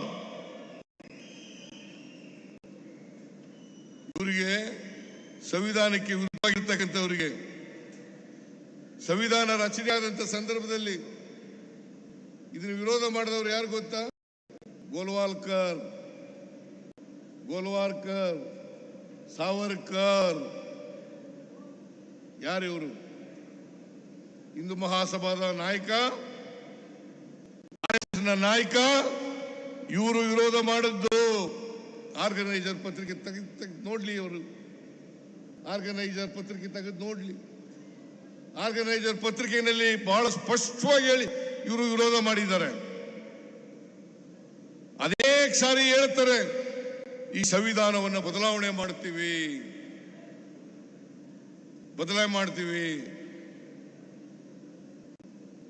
ನಾನು ಹೇಳ್ತೀನಿ, ಈ ದೇಶದ ಜನ ಯಾವ ಕಾರಣಕ್ಕೂ ಕೂಡ ಸಂವಿಧಾನವನ್ನ ಬದಲಾವಣೆ ಮಾಡಲಿಕ್ಕೆ ಸಾಧ್ಯ ಇಲ್ಲ. ಜನ ಇದನ್ನು ಬಿಟ್ಕೊಡಲ್ಲ, ಕಾಂಗ್ರೆಸ್ ಪಕ್ಷ ಇದನ್ನು ಬಿಟ್ಕೊಡಲ್ಲ. ಎಲ್ಲ ಕೂಡ ಈ ಸಂವಿಧಾನ ಬೇಕಾಗ್ತದೆ. ಸಂವಿಧಾನವನ್ನು ರಕ್ಷಣೆ ಮಾಡ್ತಕ್ಕಂಥ ಕೆಲಸವನ್ನ ಕಾಂಗ್ರೆಸ್ ಮಾಡ್ತದೆ ಅಂತಕ್ಕಂಥ ಮಾತುಗಳನ್ನು ಹೇಳಲಿಕ್ಕೆ ಬಯಸ್ತಾ ಇದ್ದೇನೆ. ಇವರು ಎಷ್ಟೇ ಸುಳ್ಳು ಹೇಳಲಿ, ಎಷ್ಟೇ ಅಪವಾದಗಳನ್ನು ಮಾಡಲಿ, ಆದರೆ ಕಾಂಗ್ರೆಸ್ ಪಕ್ಷ ಬಡವರ ಪರವಾಗಿ ಮಾಡ್ತಕ್ಕಂಥ ಕಾರ್ಯಕ್ರಮಗಳನ್ನು ನಿಲ್ಲಿಸಲ್ಲ. ಇವೆಲ್ಲ ಗ್ಯಾರಂಟಿ ಯೋಜನೆಗಳಿದ್ದಾವಲ್ಲ, ಯಾವ ಗ್ಯಾರಂಟಿ ಯೋಜನೆಗಳು ಸ್ವಲ್ಪ ದಿನ ಶುರು ಮಾಡಿದ್ರು, ಈ ವರ್ಷ ನಿಲ್ಲಿಸ್ಬಿಡ್ತಾರೆ, ಮುಂದಿನ ವರ್ಷ ನಿಲ್ಲಿಸ್ಬಿಡ್ತಾರೆ. ನಾನು ಹೇಳ್ತೀನಿ, ಯಾವ ಕಾರಣಕ್ಕೂ ಗ್ಯಾರಂಟಿ ಯೋಜನೆಗಳು ನಿಲ್ಲಲ್ಲ. ಇವು ಬಡವರ ಕಾರ್ಯಕ್ರಮಗಳು. ಶಕ್ತಿ ಯೋಜನೆ, ಮಹಿಳೆಯರಿಗೆ ಶಕ್ತಿ ತುಂಬತಕ್ಕಂಥ ಕಾರ್ಯಕ್ರಮ. ಗೃಹ ಜ್ಯೋತಿ, ಬಡವರಿಗೆ ಪರ್ಚೇಸಿಂಗ್ ಪವರ್ ಅನ್ನು ಹೆಚ್ಚು ಮಾಡತಕ್ಕಂಥ ಕಾರ್ಯಕ್ರಮ. ಗೃಹ ಲಕ್ಷ್ಮಿ, ಒಬ್ಬ ಹೆಣ್ಣು ಮಗಳಿಗೆ ಮನೆ ಒಡತಿಗೆ 2,000 ರೂಪಾಯಿ ತಿಂಗಳಿಗೆ 1,23,00,000 ಕುಟುಂಬಗಳಿಗೆ ಕೊಡ್ತಾ ಇದ್ದೀವಿ ಇವತ್ತು. 1,23,00,000 ಜನರಿಗೆ. ಗೃಹ ಜ್ಯೋತಿ 1,64,00,000 1,64,00,000 ಕುಟುಂಬಗಳಿಗೆ ಗೃಹ ಜ್ಯೋತಿಯನ್ನ ಕೊಡ್ತಾ ಇದ್ದೀವಿ. 200 ಯೂನಿಟ್ ವರೆಗೆ ಫ್ರೀ ಕರೆಂಟ್. ಯುವ ನಿಧಿ ಕಾರ್ಯಕ್ರಮ ಕೊಡ್ತಾ ಇದ್ದೀವಿ, ಅನ್ನಭಾಗ್ಯ ಕಾರ್ಯಕ್ರಮ ಕೊಡ್ತಾ ಇದ್ದೀವಿ. ಇದರಿಂದ ದುಡ್ಡು ಉಳಿತಾಯ ಆಗ್ತದಲ್ಲ, ಮಕ್ಕಳ ವಿದ್ಯಾಭ್ಯಾಸಕ್ಕೆ, ಆಸ್ಪತ್ರೆಗೆ, ಬೇರೆ ಪರ್ಚೇಸಿಂಗ್ ಪವರ್ ಜಾಸ್ತಿ ಆದಷ್ಟು ಕೂಡ ಯಾವುದೇ ದೇಶದ ಆರ್ಥಿಕ ಪರಿಸ್ಥಿತಿ ಸುಧಾರಣೆ ಆಗಬೇಕಾದ್ರೆ ಆ ಜನರಲ್ಲಿ, ಆ ದೇಶದ ರಾಜ್ಯದ ಜನರಲ್ಲಿ ಕೊಂಡ್ಕೊಳ್ತಕ್ಕಂಥ ಶಕ್ತಿ ಜಾಸ್ತಿ ಆಗಬೇಕು. ಕೊಂಡ್ಕೊಳ್ತಕ್ಕಂಥ ಶಕ್ತಿ ಜಾಸ್ತಿ ಆದ್ರೆ ಮಾತ್ರ ಆರ್ಥಿಕತೆ ಬೆಳವಣಿಗೆ ಆಗಲಿಕ್ಕೆ ಸಾಧ್ಯ ಆಗ್ತದೆ. ಅದಕ್ಕೆ ನಮ್ಮ 90% ಜನ ಈ ದೇಶದಲ್ಲಿ ಶಕ್ತಿ ಇಲ್ಲದೆ, ಕೊಂಡ್ಕೊಳ್ತಕ್ಕಂಥ ಶಕ್ತಿ ಇಲ್ಲದೆ ಈ ಜನರಿಗೆ ನಾವು ಗ್ಯಾರಂಟಿ ಯೋಜನೆಗಳನ್ನು ಕೊಟ್ಟಿದ್ದೀವಿ. ಈ ಗ್ಯಾರಂಟಿ ಯೋಜನೆಗಳೆಲ್ಲ ಕಾಪಿ ಮಾಡಕ್ಕೆ ಶುರು ಮಾಡಿಬಿಟ್ಟಿದ್ದೀವಿ. ಅನೇಕ ಕಡೆಗಳಲ್ಲಿ ಕಾಪಿ ಮಾಡೋದು, ಮಹಾರಾಷ್ಟ್ರದಲ್ಲಿ ಕಾಪಿ ಮಾಡಿದ್ರು, ರಾಜಸ್ಥಾನದಲ್ಲಿ ಕಾಪಿ ಮಾಡಿದ್ರು, ಗುಜರಾತ್ನಲ್ಲಿ ಕಾಪಿ ಮಾಡಿದ್ರು, ಮಧ್ಯಪ್ರದೇಶದಲ್ಲಿ ಕಾಪಿ ಮಾಡಿದ್ರು, ಉತ್ತರ ಪ್ರದೇಶದಲ್ಲಿ ಕಾಪಿ ಮಾಡಿದ್ರು, ಡೆಲ್ಲಿನಲ್ಲಿ ಕಾಪಿ ಮಾಡಿದ್ರು. ಈಗ ಬಿಹಾರ್ನಲ್ಲಿ ಮಾಡ್ತಾ ಇದ್ದಾರೆ. ಬಿಹಾರ್ನಲ್ಲಿ ನಾವು 200 ಯೂನಿಟ್ ಕೊಟ್ರೆ ಅವರು 125 ಯೂನಿಟ್ ಕೊಡ್ತಾರಂತೆ. ಸರ್ಕಾರ ಅಲ್ಲ ಇರೋದು, ಬಿಜೆಪಿ ಸಮ್ಮಿಶ್ರ ಸರ್ಕಾರ ಅಲ್ಲ, NDA ಸರ್ಕಾರ ಅಲ್ಲ ಇರೋದು. ನಿಮ್ದು ಪಾತ್ರ ಇದೆಯಾ ಇಲ್ವಾ? ನರೇಂದ್ರ ಮೋದಿಜಿ, ನಾಚಿಕೆ ಆಗಲ್ಲ ನಿಮಗೆ? ಇಷ್ಟೆಲ್ಲ ಇವತ್ತು ಒಂದೇ ದಿನ 2578 ಕೋಟಿ 2078 ಕೋಟಿ ರೂಪಾಯಿಗಳಿಗೆ ಶಂಕುಸ್ಥಾಪನೆ ಮತ್ತು ಉದ್ಘಾಟನೆಯನ್ನು ಮಾಡ್ತಾ ಇದ್ದೇವೆ. ನಾನು ಬಿಜೆಪಿಯವರಿಗೆ, JDSನವರಿಗೆ ಕೇಳ್ತಾ ಇದ್ದೀನಿ, ನೀವು ಸುಳ್ಳು ಆರೋಪಗಳನ್ನ ಮಾಡ್ತೀರಿ, ಸುಳ್ಳು ಅಪವಾದಗಳನ್ನ ಮಾಡ್ತೀರಿ. ನಾನು ಅನೇಕ ಬಾರಿ ಹೇಳಿದ್ದೀನಿ, ನಿಮಗೆ ಸತ್ಯ ಗೊತ್ತಾಗಬೇಕು ಅಂತಂದ್ರೆ, ಜನರಿಗೆ ಸುಳ್ಳು ಹೇಳೋದನ್ನ ನಿಲ್ಲಿಸಬೇಕು ಅಂತಂದ್ರೆ, ಜನರನ್ನ ತಪ್ಪು ದಾರಿಗೆ ಎಳಿತಕ್ಕಂಥ ಪ್ರಯತ್ನವನ್ನ ಮಾಡ್ತಕ್ಕಂಥದನ್ನ ನೀವು ನಿಲ್ಲಿಸಬೇಕಾದ್ರೆ ನೀವೆಲ್ಲರೂ ಕೂಡ ಒಂದೇ ಬರಬೇಕು. ಬಿಜೆಪಿಯ ಮುಖಂಡರು, JDSನ ಮುಖಂಡರು ಒಂದೇ ವೇದಿಕೆಗೆ ಬಂದ್ರೆ ನಾನು ಆ ವೇದಿಕೆಗೆ ಬರಲಿಕ್ಕೆ ತಯಾರಾಗಿದ್ದೀನಿ. ಚರ್ಚೆ ಮಾಡ, ನೀವೇನು ಮಾಡಿದ್ರಿ, ನಾವೇನು ಮಾಡೋದು,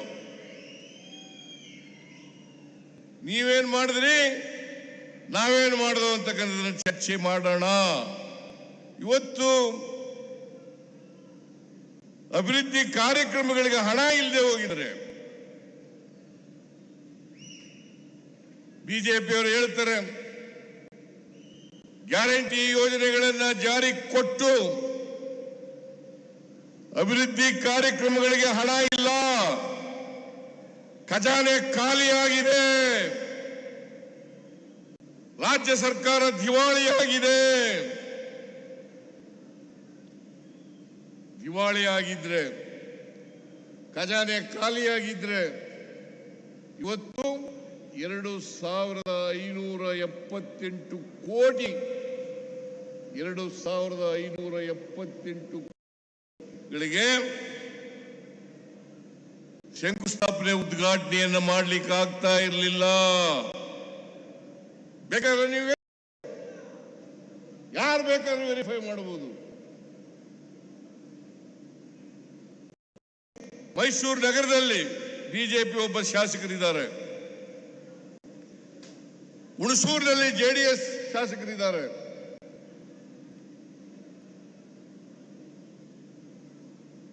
ಬಂದು ನೋಡ್ಲಿ. ಚಾಮರಾಜನಗರದಲ್ಲಿ JDS ಶಾಸಕರಿದ್ದಾರೆ, ಬಂದು ನೋಡ್ಲಿ. ಎಲ್ಲ ಅಭಿವೃದ್ಧಿ ಕಾರ್ಯಕ್ರಮ ಇಲ್ವಾ? ಇದು ಸರ್ಕಾರಿ ಕಾರ್ಯಕ್ರಮ. ಜನರಿಗೆ ಸುಳ್ಳು ಹೇಳಲಿಕ್ಕೆ ಸಾಧ್ಯ ಇಲ್ಲ. ಏಯ್ ಕುತ್ಕೊಳ್ರಿ, ಅವ್ರು ಯಾರವ್ರು? ಏಯ್ ಕುತ್ಕೊಳ್ಳಯ್ಯ.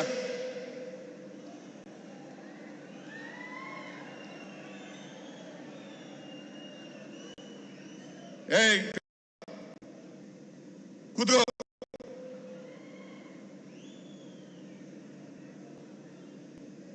20-25 ನಿಮಿಷ ಕೂತ್ಕೊಳ್ಳಿ. ನೀವೆಲ್ಲ ಇಷ್ಟೊಂದು ಖರ್ಚು ಮಾಡಿ, ಜಿಲ್ಲಾ ಆಡಳಿತದವರು ಖರ್ಚು ಮಾಡಿ ಇಷ್ಟೊಂದು 2578 ಕೋಟಿ ರೂಪಾಯಿಗಳನ್ನ ಹೆಚ್ಚಾಗಿ ಮೈಸೂರು ನಗರದಲ್ಲಿ ಖರ್ಚು ಮಾಡಿ ನಿಮಗೋಸ್ಕರ ಈ ಕಾರ್ಯಕ್ರಮವನ್ನು ಹಮ್ಮಿಕೊಂಡಿರ್ತಕ್ಕಂಥದ್ದು. ನಿಮ್ಮ ಮುಂದೆ ಇಡಬೇಕು. ನಮ್ಮ ಸರ್ಕಾರ ಅಧಿಕಾರಕ್ಕೆ ಬಂದು 2 ವರ್ಷ 1 ತಿಂಗಳಾಯ್ತು. ಈ 2 ವರ್ಷದಲ್ಲಿ ನಾವೇನೇನು ಮಾಡಿದ್ದೀವಿ ಅನ್ನೋದನ್ನ ಜನರ ಮುಂದೆ ಇಡಬೇಕು, ಜನ ಅರ್ಥ ಮಾಡ್ಕೋಬೇಕು. ಅದಕ್ಕೋಸ್ಕರವಾಗಿ ಈ ಕಾರ್ಯಕ್ರಮವನ್ನು ಮಾಡಿರ್ತಕ್ಕಂಥದ್ದು. ಭಾರತೀಯ ಜನತಾ ಪಕ್ಷದವರು, ಜೆಡಿಎಸ್, ಸಿದ್ದರಾಮಯ್ಯನವರ ಶಕ್ತಿ ಪ್ರದರ್ಶನವನ್ನು ಮಾಡಲಿಕ್ಕೋಸ್ಕರ ಈ ಕಾರ್ಯಕ್ರಮವನ್ನು ಮಾಡಿದ್ದಾರೆ. ಇದು ಶಕ್ತಿ ಪ್ರದರ್ಶನವಲ್ಲ, ಅಭಿವೃದ್ಧಿಯ ಶಕ್ತಿಯನ್ನು ನಿಮ್ಮ ಮುಂದೆ ಇಡ್ಲಿಕ್ಕೋಸ್ಕರವಾಗಿ ನಾವು ಮಾಡಿರ್ತಕ್ಕಂಥ ಕಾರ್ಯಕ್ರಮ ಅಂತಕ್ಕಂಥದ್ದನ್ನು ಹೇಳಲಿಕ್ಕೆ ಬಯಸ್ತಾ ಇದ್ದೇನೆ. ಮತ್ಸರ ಇರಬೇಕು, ಆದರೆ ಈ ಮಟ್ಟದಲ್ಲಿ ಮತ್ಸರ ಇರಬಾರದು. ಬಿಜೆಪಿಯವರು, ಜೆಡಿಎಸ್ನವರು ಇದಾರಲ್ಲ, ಅವರು ಸಹಿಸ್ಕೊಳ್ಳಕ್ಕಾಗಲ್ಲ. ಅವರು ಸಹಿಸ್ಕೊಳ್ಳಕ್ಕಾಗದೇನೆ ಸುಳ್ಳುಗಳನ್ನ ಹೇಳಿ ಜನರನ್ನ ದಾರಿ ತಪ್ಪಿಸ್ತಕ್ಕಂಥ ಕೆಲಸವನ್ನ ಮಾಡ್ತಾ ಇದ್ದಾರೆ. ನಾನು ಹೇಳ್ತೀನಿ, ನೀವು 5 ವರ್ಷ ಅಧಿಕಾರದಲ್ಲಿದ್ರಿ. ಹಿಂದೆ 2008ರಿಂದ 2013 ಅಧಿಕಾರದಲ್ಲಿದ್ರಿ. ಆಮೇಲೆ 2019ರಿಂದ 2023 ಅಧಿಕಾರದಲ್ಲಿದ್ರಿ. ನೀವು ಮೈಸೂರು ನಗರಕ್ಕೆ ಏನ್ ಮಾಡಿದ್ರಿ? ನಮ್ಮ ಡಿ ಕೆ ಶಿವಕುಮಾರ್ ಹೇಳ್ತಾ ಇರ್ತಾರೆ, ಸಾಕ್ಷಿ ಗುಡ್ಡ ಬಿಟ್ಟು ಹೋಗಿದ್ದೀರಾ. ಏನ್ ಸಾಕ್ಷಿ ಗುಡ್ಡ ಬಿಟ್ಟು ಹೋಗಿದ್ದೀರಪ್ಪ? ನೀವು ಏನಾದ್ರು ಮಾಡಿದ್ರೆ ಹೇಳಿ. 5 ವರ್ಷಗಳ ಅಧಿಕಾರದಲ್ಲಿದ್ರಿ ನೀವು. ಅದು ಜನರ ಆಶೀರ್ವಾದದಿಂದ ನೀವು ಅಧಿಕಾರಕ್ಕೆ ಬಂದಿದ್ದಲ್ಲ. 2008ರಲ್ಲಿ ಅಧಿಕಾರಕ್ಕೆ ಬಂದದ್ದು, 2023ರಲ್ಲಿ ಅಧಿಕಾರಕ್ಕೆ ಬಂದದ್ದು ಅಲ್ಲ, 2018ರಲ್ಲಿ ಅಧಿಕಾರಕ್ಕೆ ಬಂದದ್ದು. ನೀವು ಹಿಂಬಾಲಿಂದ ಬಂದಿದ್ದೀರಿ ಹೊರತು ಜನರ ಆಶೀರ್ವಾದವನ್ನ ಪಡ್ಕೊಂಡು ಅಧಿಕಾರಕ್ಕೆ ಬಂದಿಲ್ಲ. ಆಪರೇಷನ್ ಕಮಲ ಮಾಡಿ ಅಧಿಕಾರಕ್ಕೆ ಬಂದಿರತಕ್ಕಂಥದ್ದು ಇವರು. 2008ರಲ್ಲಿ ಎಷ್ಟು ಗೆದ್ದಿದ್ರು ಇವರು? 110 ಜನ, 113 ಜನ ಗೆಲ್ಲಲಿಕ್ಕಾಗ್ಲಿಲ್ಲ ಇವರು. 2018ರಲ್ಲಿ ಇವರು ಗೆದ್ದದ್ದು ಎಷ್ಟು? 104 ಜನ, 113 ಜನ ಗೆಲ್ಲಿಲ್ಲ ಭಾರತೀಯ ಜನತಾ ಪಕ್ಷದವರು. ಇನ್ನು ಜೆಡಿಎಸ್ನವರು ಬಿಡಿ, ಅವರು ಪ್ರತಿ ಸಾರಿನೂ ಕೂಡ ಕಡಿಮೆ ಆಗ್ತಾ ಬರ್ತಾ ಇದ್ದಾರೆ. 5 ವರ್ಷಕ್ಕೆ ಕಡಿಮೆ ಆಗ್ತಾ ಬರ್ತಾ ಇದ್ದಾರೆ. ಕಳೆದ ಬಾರಿ 18. ನಾನು ಜನತಾದಳ ಎಸ್ನ ಅಧ್ಯಕ್ಷನಾಗಿದ್ದಾಗ ಒಟ್ಟು ಗೆದ್ದಿದ್ದಂತ ಸ್ಥಾನಗಳು 59. ಈಗ ಎಷ್ಟಪ್ಪ ದೇವೇಗೌಡ್ರೆ, ಕುಮಾರಸ್ವಾಮಿ ಎಷ್ಟು ಗೆದ್ದಿದ್ದೀರಿ? ಈಗ ನೀವು ಗೆದ್ದಿರೋದು 18 ಸ್ಥಾನಗಳನ್ನು ಮಾತ್ರ. ನೀವು ಯಾವ ಕಾರಣಕ್ಕೂ ಕೂಡ ಕರ್ನಾಟಕದಲ್ಲಿ ಮತ್ತೆ ಅಧಿಕಾರಕ್ಕೆ ಬರಲಿಕ್ಕೆ ಸಾಧ್ಯ ಇಲ್ಲ. ನಿಮ್ಮ ಸ್ವಂತ ಶಕ್ತಿ ಮೇಲಂತೂ ಬರಲಿಕ್ಕೆ ಸಾಧ್ಯ ಇಲ್ಲ. ಈಗ ನೀವು ಯಾವಾಗ ವೀಕ್ ಆಗ್ಲಿಕ್ಕೆ ಶುರು ಮಾಡಿದ್ರಿ, MLAಗಳು ನಿಮ್ಮನ್ನೆಲ್ಲ ಕೈ ಬಿಡ್ಲಿಕ್ಕೆ ಪ್ರಾರಂಭ ಮಾಡಿದ್ರು, ಜನ ನಿಮ್ಮನ್ನ ಕೈ ಬಿಡ್ಲಿಕ್ಕೆ ಪ್ರಾರಂಭ ಮಾಡಿದ್ರು, ಬಿಜೆಪಿಯವ್ರ ಜೊತೆ ಸೇರ್ಕೊಂಡಿದ್ದೀರಿ. ಕಳೆದ ಲೋಕಸಭಾ ಚುನಾವಣೆಯಲ್ಲಿ ಎಷ್ಟು ಗೆದ್ರು ಅವರು? 2 ಸ್ಥಾನಗಳನ್ನು ಮಾತ್ರ. 17 ಸ್ಥಾನಗಳನ್ನು ಬಿಜೆಪಿ ಗೆದ್ರು. 2 ಜೆಡಿಎಸ್ ಅದು ಇಬ್ರು ಸೇರ್ಕೊಂಡು ನಾವು 2018ರಲ್ಲಿ ಒಂದೇ ಒಂದು ಗೆದ್ದಿದ್ದದ್ದು. 2018ರಲ್ಲಿ ಒಂದೇ ಗೆದ್ದಿದ್ದದ್ದು. ಆಮೇಲೆ 2024ರಲ್ಲಿ ನಾವು ಗೆದ್ದದ್ದು 9 ಸ್ಥಾನಗಳು. 1ನೇ ಸ್ಥಾನ 1ರಿಂದ 9 ಸ್ಥಾನಗಳಿಗೆ ಹೋದ ನಾವು. ಇವರು ಕಡಿಮೆ ಆದರು. ನೀವು ಈ ರಾಜ್ಯದಲ್ಲಿ ಜನಪ್ರಿಯತೆಯನ್ನು ಉಳಿಸಿಕೊಂಡಿದ್ದೀರಾ, ಜನರ ಅಭಿಮಾನವನ್ನು ಉಳಿಸಿಕೊಂಡಿದ್ದೀರಾ, ಜನರ ಪ್ರೀತಿಯನ್ನು ಉಳಿಸಿಕೊಂಡಿದ್ದೀರಾ? ಇಲ್ಲ. ಇದನ್ನ ಅರ್ಥ ಮಾಡ್ಕೋಬೇಕಾಗ್ತದೆ. ಇವರು ಯಾವತ್ತೂ ಕೂಡ ಕರ್ನಾಟಕದ ಪರವಾಗಿರ್ತಕ್ಕಂಥ ಜನ ಅಲ್ಲ, ಬಡವರ ಪರವಾಗಿರ್ತಕ್ಕಂಥ ಜನ ಅಲ್ಲ, ದಲಿತರ ಪರವಾಗಿರ್ತಕ್ಕಂಥ ಜನ ಅಲ್ಲ, ಹಿಂದುಳಿದವರ ಪರವಾಗಿರ್ತಕ್ಕಂಥ ಜನ ಅಲ್ಲ, ಪರವಾಗಿರ್ತಕ್ಕಂಥ ಜನ ಅಲ್ಲ ಅಂತಕ್ಕಂಥದ್ದನ್ನ ಸಾಬೀತು ಮಾಡಿದ್ದೀರಿ. ನೀವು ಯಾವಾಗಲೂ ಕೂಡ ಸಾಮಾಜಿಕ ನ್ಯಾಯಕ್ಕೆ ವಿರೋಧ, ಕರ್ನಾಟಕದ ಅಭಿವೃದ್ಧಿಗೆ ವಿರೋಧ, ಜಾತ್ಯತೀತ ತತ್ವಕ್ಕೆ ವಿರೋಧ. ನಾನು ಕೇಳ್ತೀನಿ, ನೀವು ಇಷ್ಟೊಂದು ಜನ ಲೋಕಸಭೆಯಲ್ಲಿ ಇದ್ದಿರಲ್ಲ, ಕೇಂದ್ರದಲ್ಲಿ ನಿಮ್ಮದೇ ಅಧಿಕಾರ ಇದೆಯಲ್ಲ, ನರೇಂದ್ರ ಮೋದಿ ಅವರು ಪ್ರಧಾನಮಂತ್ರಿ ಆಗಿದ್ದಾರಲ್ಲ, ಕುಮಾರಸ್ವಾಮಿ ಅವರು ಇಂಡಸ್ಟ್ರೀಸ್ ಮಿನಿಸ್ಟರ್ ಆಗಿದ್ದಾರಲ್ಲ, ಕರ್ನಾಟಕದಿಂದ ನಾವು ಕೊಡ್ತಕ್ಕಂಥ ತೆರಿಗೆ 4.5 ಲಕ್ಷ ಕೋಟಿಗೂ ಹೆಚ್ಚು. 4.5 ಲಕ್ಷ ಕೋಟಿಗೂ ಹೆಚ್ಚು ನಮಗೆ ವಾಪಸ್ ಬರ್ತಕ್ಕಂಥ ಎಷ್ಟಪ್ಪ ಅಂತಂದ್ರೆ 65,000 ಕೋಟಿ ರೂಪಾಯಿ ನಮ್ಮಿಂದ ತೆರಿಗೆ ನಾವು ಕೊಡ್ತಕ್ಕಂಥದ್ದು ಕೇಂದ್ರಕ್ಕೆ 4.5 ಲಕ್ಷ ಕೋಟಿ. ನಮಗೆ ಕೇಂದ್ರದಿಂದ ನಮ್ಮ ಪಾಲು ಬರ್ತಕ್ಕಂಥದ್ದು, ತೆರಿಗೆ ಪಾಲು ಬರ್ತಕ್ಕಂಥದ್ದು 65,000 ಕೋಟಿ ರೂಪಾಯಿ.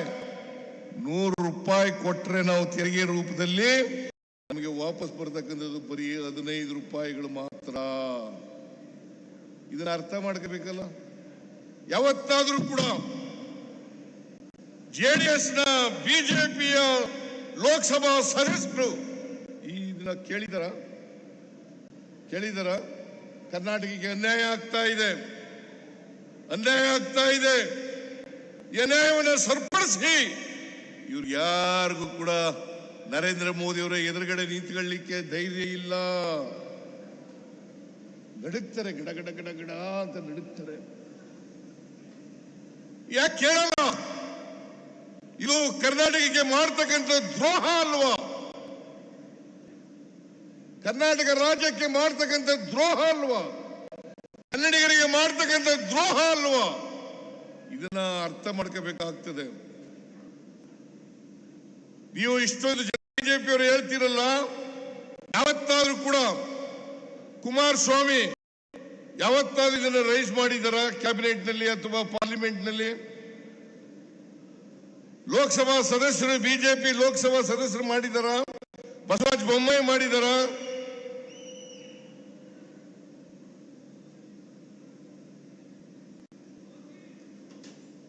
ಜೋಶಿ ಮಾಡಿದಾರ?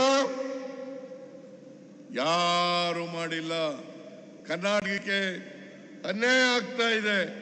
ಇವತ್ತು ನಾವು ಗ್ಯಾರಂಟಿ ಯೋಜನೆಗಳನ್ನು ಕೊಟ್ರೆ ಅದು ಈಗಾಗಲೇ ಖರ್ಗೆ ಅವರು ಹೇಳಿದ್ರು, ನಮ್ಮ ಡಿ ಕೆ ಶಿವಕುಮಾರ್ ಮನೆಗಲ್ಲ, ಅಥವಾ ಇಲ್ಲಿ ಕೂತಿರ್ತಕ್ಕಂಥ ಎಲ್ಲ ಮಿನಿಸ್ಟರ್ಗಳು, MLAಗಳು, MLC ಅಲ್ಲ, ಇದು ನಾವು ಕೊಟ್ಟಿರ್ತಕ್ಕಂಥದ್ದು ಈ ರಾಜ್ಯ.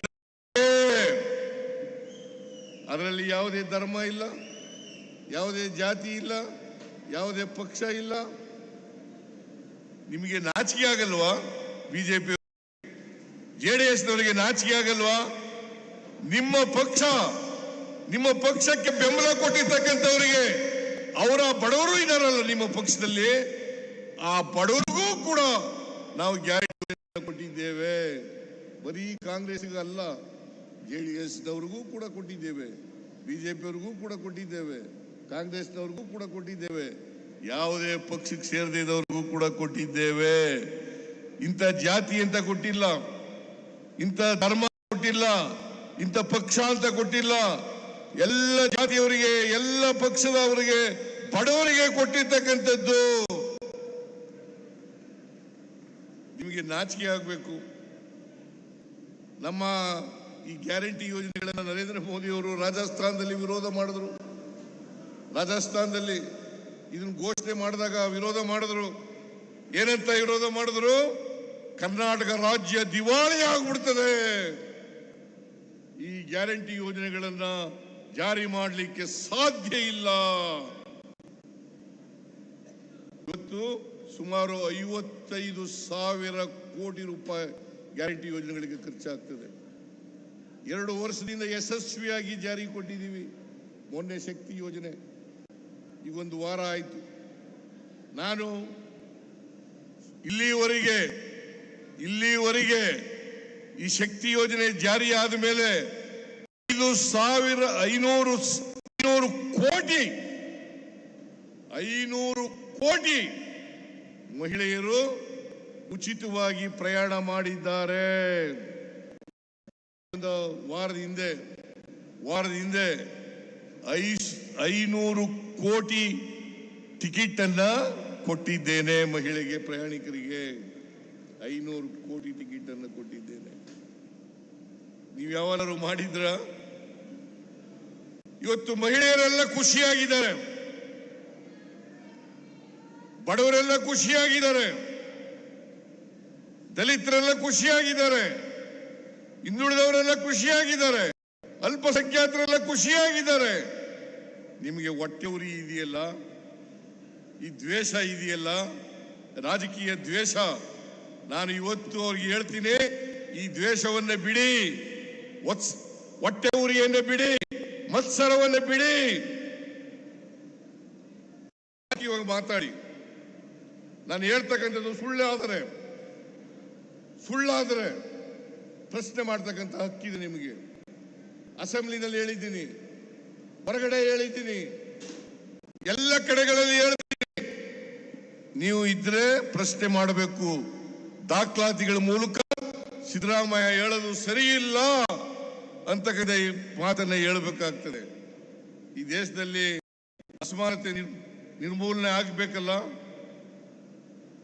ಬಡವ ಬಲ್ಲಿದ ಸುಮಾರು 90% ಜನ ಶೂದ್ರ ವರ್ಗದವರು ಇರ್ತಕ್ಕಂಥದ್ದು, 10% ಜನ ಮಾತ್ರ ಮೇಲ್ವರ್ಗದವರು ಇರ್ತಕ್ಕಂಥದ್ದು, ಶ್ರೀಮಂತರು ಇರ್ತಕ್ಕಂಥದ್ದು. ಈ 90% ಜನ ರಾಜಕೀಯ ಮೇಲಕ್ಕೆ ಬರಬೇಕಾ ಬೇಡ? ಅವರು ಸಾಮಾಜಿಕವಾಗಿ, ಆರ್ಥಿಕವಾಗಿ ಅವರಿಗೆ ಶಕ್ತಿ ತುಂಬಬೇಕಾ ಬೇಡ? ನೀವು ಯಾವಾಗಲೂ ಕೂಡ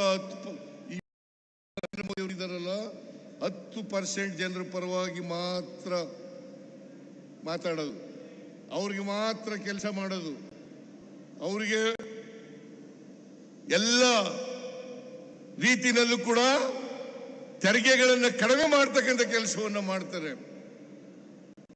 ಆದರೆ ಕಾಂಗ್ರೆಸ್ ಪಕ್ಷ ಯಾವತ್ತೂ ಕೂಡ ಬಡವರಿಗೆ, ದಲಿತರಿಗೆ, ಹಿಂದುಳಿದವರಿಗೆ, ಅಲ್ಪಸಂಖ್ಯಾತರಿಗೆ ಇವರೆಲ್ಲರೂ ಕೂಡ ಮುಖ್ಯವಾಹಿನಿಗೆ ತರಬೇಕು ಅಂತ ಪ್ರಯತ್ನವನ್ನ ಮಾಡ್ತೀವಿ. ಯಾಕೆಂದರೆ ನಾವು ಬಸವಣ್ಣವರಲ್ಲಿ ನಂಬಿಕೆ ಇಟ್ಕೊಂಡಿರ್ತಕ್ಕಂಥವ್ರು, ಬುದ್ಧನ ತತ್ವದಲ್ಲಿ ನಂಬಿಕೆ ಇಟ್ಕೊಂಡಿರ್ತಕ್ಕಂಥವ್ರು, ಅಂಬೇಡ್ಕರ್ ಅವರ ತತ್ವದಲ್ಲಿ ನಂಬಿಕೆ ಇಟ್ಕೊಂಡಿರ್ತಕ್ಕಂಥವ್ರು, ನಾವು ಗಾಂಧಿ ತತ್ವದಲ್ಲಿ ನಂಬಿಕೆ ಇಟ್ಕೊಂಡಿರ್ತಕ್ಕಂಥವ್ರು. ಸರ್ವರಿಗೂ ಸಮಪಾಲು, ಸರ್ವರಿಗೂ ಸಮಪಾಲು, ಸರ್ವರಿಗೂ ಸಮಬಾಳು, ಇದು ಆಗಬೇಕು. ಇಲ್ಲದ್ರೆ ಬಾಬಾ ಸಾಹೇಬ್ ಅಂಬೇಡ್ಕರ್ ಅವರು ಹೇಳಿದ್ರು, ಈ ದೇಶಕ್ಕೆ ಸ್ವಾತಂತ್ರ್ಯ ಬಂದು ಅದು ಯಶಸ್ವಿ ಆಗ್ಬೇಕಾದ್ರೆ ಎಲ್ಲರೂ ಕೂಡ ಆರ್ಥಿಕವಾಗಿ, ಸಾಮಾಜಿಕವಾಗಿ ಸಬಲತೆಯನ್ನ ಕಾಣ್ತಕ್ಕಂಥದ್ದೇ ಸ್ವಾತಂತ್ರ್ಯ ಬಂದದಕ್ಕೆ ಸಾರ್ಥಕ ಅಂತಕ್ಕಂಥ ಮಾತುಗಳನ್ನು ಹೇಳಿದರು. ಕಾನ್ಸ್ಟಿಟ್ಯೂಯೆಂಟ್ ಅಸೆಂಬ್ಲಿನಲ್ಲಿ ಹೇಳಿದ್ರು. 1949 ನವೆಂಬರ್ 25ನೇ ತಾರೀಕು ಒಂದು ಮಾತನ್ನ ನನಗೆ ಇವತ್ತು ಕೂಡ ಜ್ಞಾಪಕ ಇದೆ. ಒಂದು ಮಾತನ್ನ 1949 ನವೆಂಬರ್ 25ನೇ ತಾರೀಕು ಕಾನ್ಸ್ಟಿಟ್ಯೂಷನ್ ಅಸೆಂಬ್ಲಿನಲ್ಲಿ ಒಂದು ದಿನ ಮುಂಚಿತವಾಗಿ ಸಂವಿಧಾನ ಅಂಗೀಕಾರ ಆಗೋದಕ್ಕಿಂತ ಮುಂಚಿತವಾಗಿ ಒಂದು ಮಾತನ್ನ ಹೇಳಿದ್ರು ಅಂತಂದ್ರೆ, ನಾವು 1950 ಜನವರಿ 26ನೇ ತಾರೀಕಿನಿಂದ ವೈರುಧ್ಯತೆ ಇರ್ತಕ್ಕಂಥ ಸಮಾಜಕ್ಕೆ ಕಾಲಿಡ್ತಾ ಇದ್ದೇವೆ. ವೈರುಧ್ಯತೆ ಇರ್ತಕ್ಕಂಥ ಸಮಾಜಕ್ಕೆ ಕಾಲಿಡ್ತಾ ಇದ್ದೇವೆ. ಆರ್ಥಿಕ ಅಸಮಾನತೆ ಇದೆ, ಸಾಮಾಜಿಕ ಅಸಮಾನತೆ ಇದೆ, ರಾಜಕೀಯ ಅಸಮಾನತೆ ಇದೆ. ಇಂಥ ಸಮಾಜದಲ್ಲಿ ನಾವು ಇದನ್ನ ಈ ಅಸಮಾನತೆಯನ್ನು ಹೋಗಲಾಡಿಸದೆ ಹೋದರೆ ಯಾವ ಜನ ನಮಗೆ ಆಶೀರ್ವಾದ ಮಾಡ್ತಾರೆ, ಯಾವ ಜನರಿಂದ ಪ್ರಜಾಪ್ರಭುತ್ವ ಸೌಧವನ್ನು ನಿರ್ಮಾಣ ಮಾಡಿದ್ದೀವಿ, ಅದೇ ಪ್ರಜಾಪ್ರಭುತ್ವವನ್ನ ಧ್ವಂಸ ಮಾಡ್ತಾರೆ. ಎಚ್ಚರಿಕೆಯಿಂದ ಇರಬೇಕು ಅಂತಕ್ಕಂಥ ಮಾತುಗಳನ್ನು ಹೇಳಿದರು. ಇದನ್ನು ಯಾರು ಹೇಳಿದ್ದು? ಬಾಬಾ ಸಾಹೇಬ್ ಅಂಬೇಡ್ಕರ್ ಅವರು.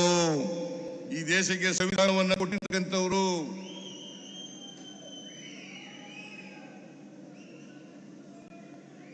ಇದು ಆಗ್ಬೇಕಾ? ದೇಶದಲ್ಲಿ ಪ್ರಜಾಪ್ರಭುತ್ವ ಧ್ವಂಸ ಆಗ್ಬೇಕಾ? ಧ್ವಂಸ ಆಗಬಾರದು. ಪ್ರಜಾಪ್ರಭುತ್ವ ಉಳಿಬೇಕು, ಸಂವಿಧಾನ ಉಳಿಬೇಕು. ಈ ದೇಶದ ಎಲ್ಲ ಜನರು ಕೂಡ ಸಮಾನವಾಗಿ ಬಾಳ್ತಕ್ಕಂಥ ವ್ಯವಸ್ಥೆ ನಿರ್ಮಾಣ ಆಗಬೇಕು.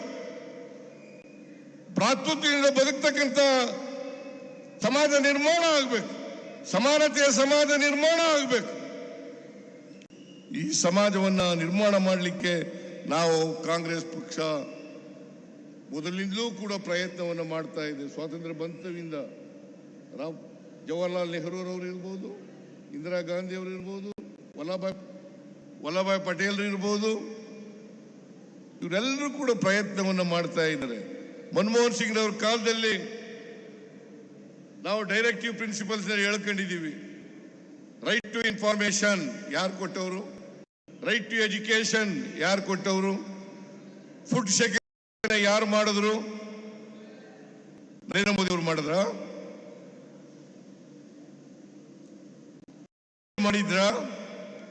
ಜೆಡಿಎಸ್ ನವರು ಮಾಡಿದ್ರ? ಲ್ಯಾಂಡ್ ಎಕ್ಸ್ಚೇಂಜ್ ಆಕ್ಟ್ ಮಾಡಿದವರು ಯಾರು? ಫುಡ್ ಸೆಕ್ಯೂರಿಟಿ ಆಕ್ಟ್ ಮಾಡಿದವರು ಯಾರು?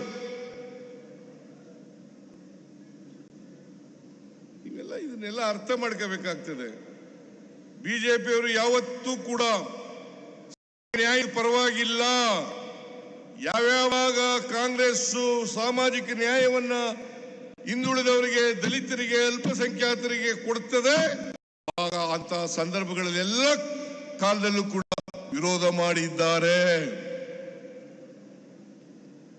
ಕಾಕಾಗಾಲೇಕರ್ ವರದಿಯನ್ನು ವಿರೋಧ ಮಾಡಿದವರು ಯಾರು? ಮಂಡಲ್ ಕಮಿಷನ್ ವರದಿಯನ್ನು ವಿರೋಧ ಮಾಡಿ ಕಮಂಡಲ ಯಾತ್ರೆಯನ್ನು ಮಾಡಿದವರು ಯಾರು? ಹೈಯರ್ ಲರ್ನಿಂಗ್ ಇನ್ಸ್ಟಿಟ್ಯೂಷನ್ಗಳಲ್ಲಿ ಮೀಸಲಾತಿಯನ್ನು ತಂದಾಗ ವಿರೋಧ ಮಾಡಿದವರು ಯಾರು? 73rd 74th ಅಮೆಂಡ್ಮೆಂಟ್ ಅನ್ನು ತಂದ 73rd 74th ಅಮೆಂಡ್ಮೆಂಟ್ ತಂದವರು ಯಾರು? ಅದಕ್ಕೆ ವಿರೋಧ ಮಾಡಿದವರು ಯಾರು? ನೀವು ಯಾವಾಗ ಮಾಡಿದಿರಿ ನೋಡೋಣ, ಹೇಳಿ ನೋಡೋಣ.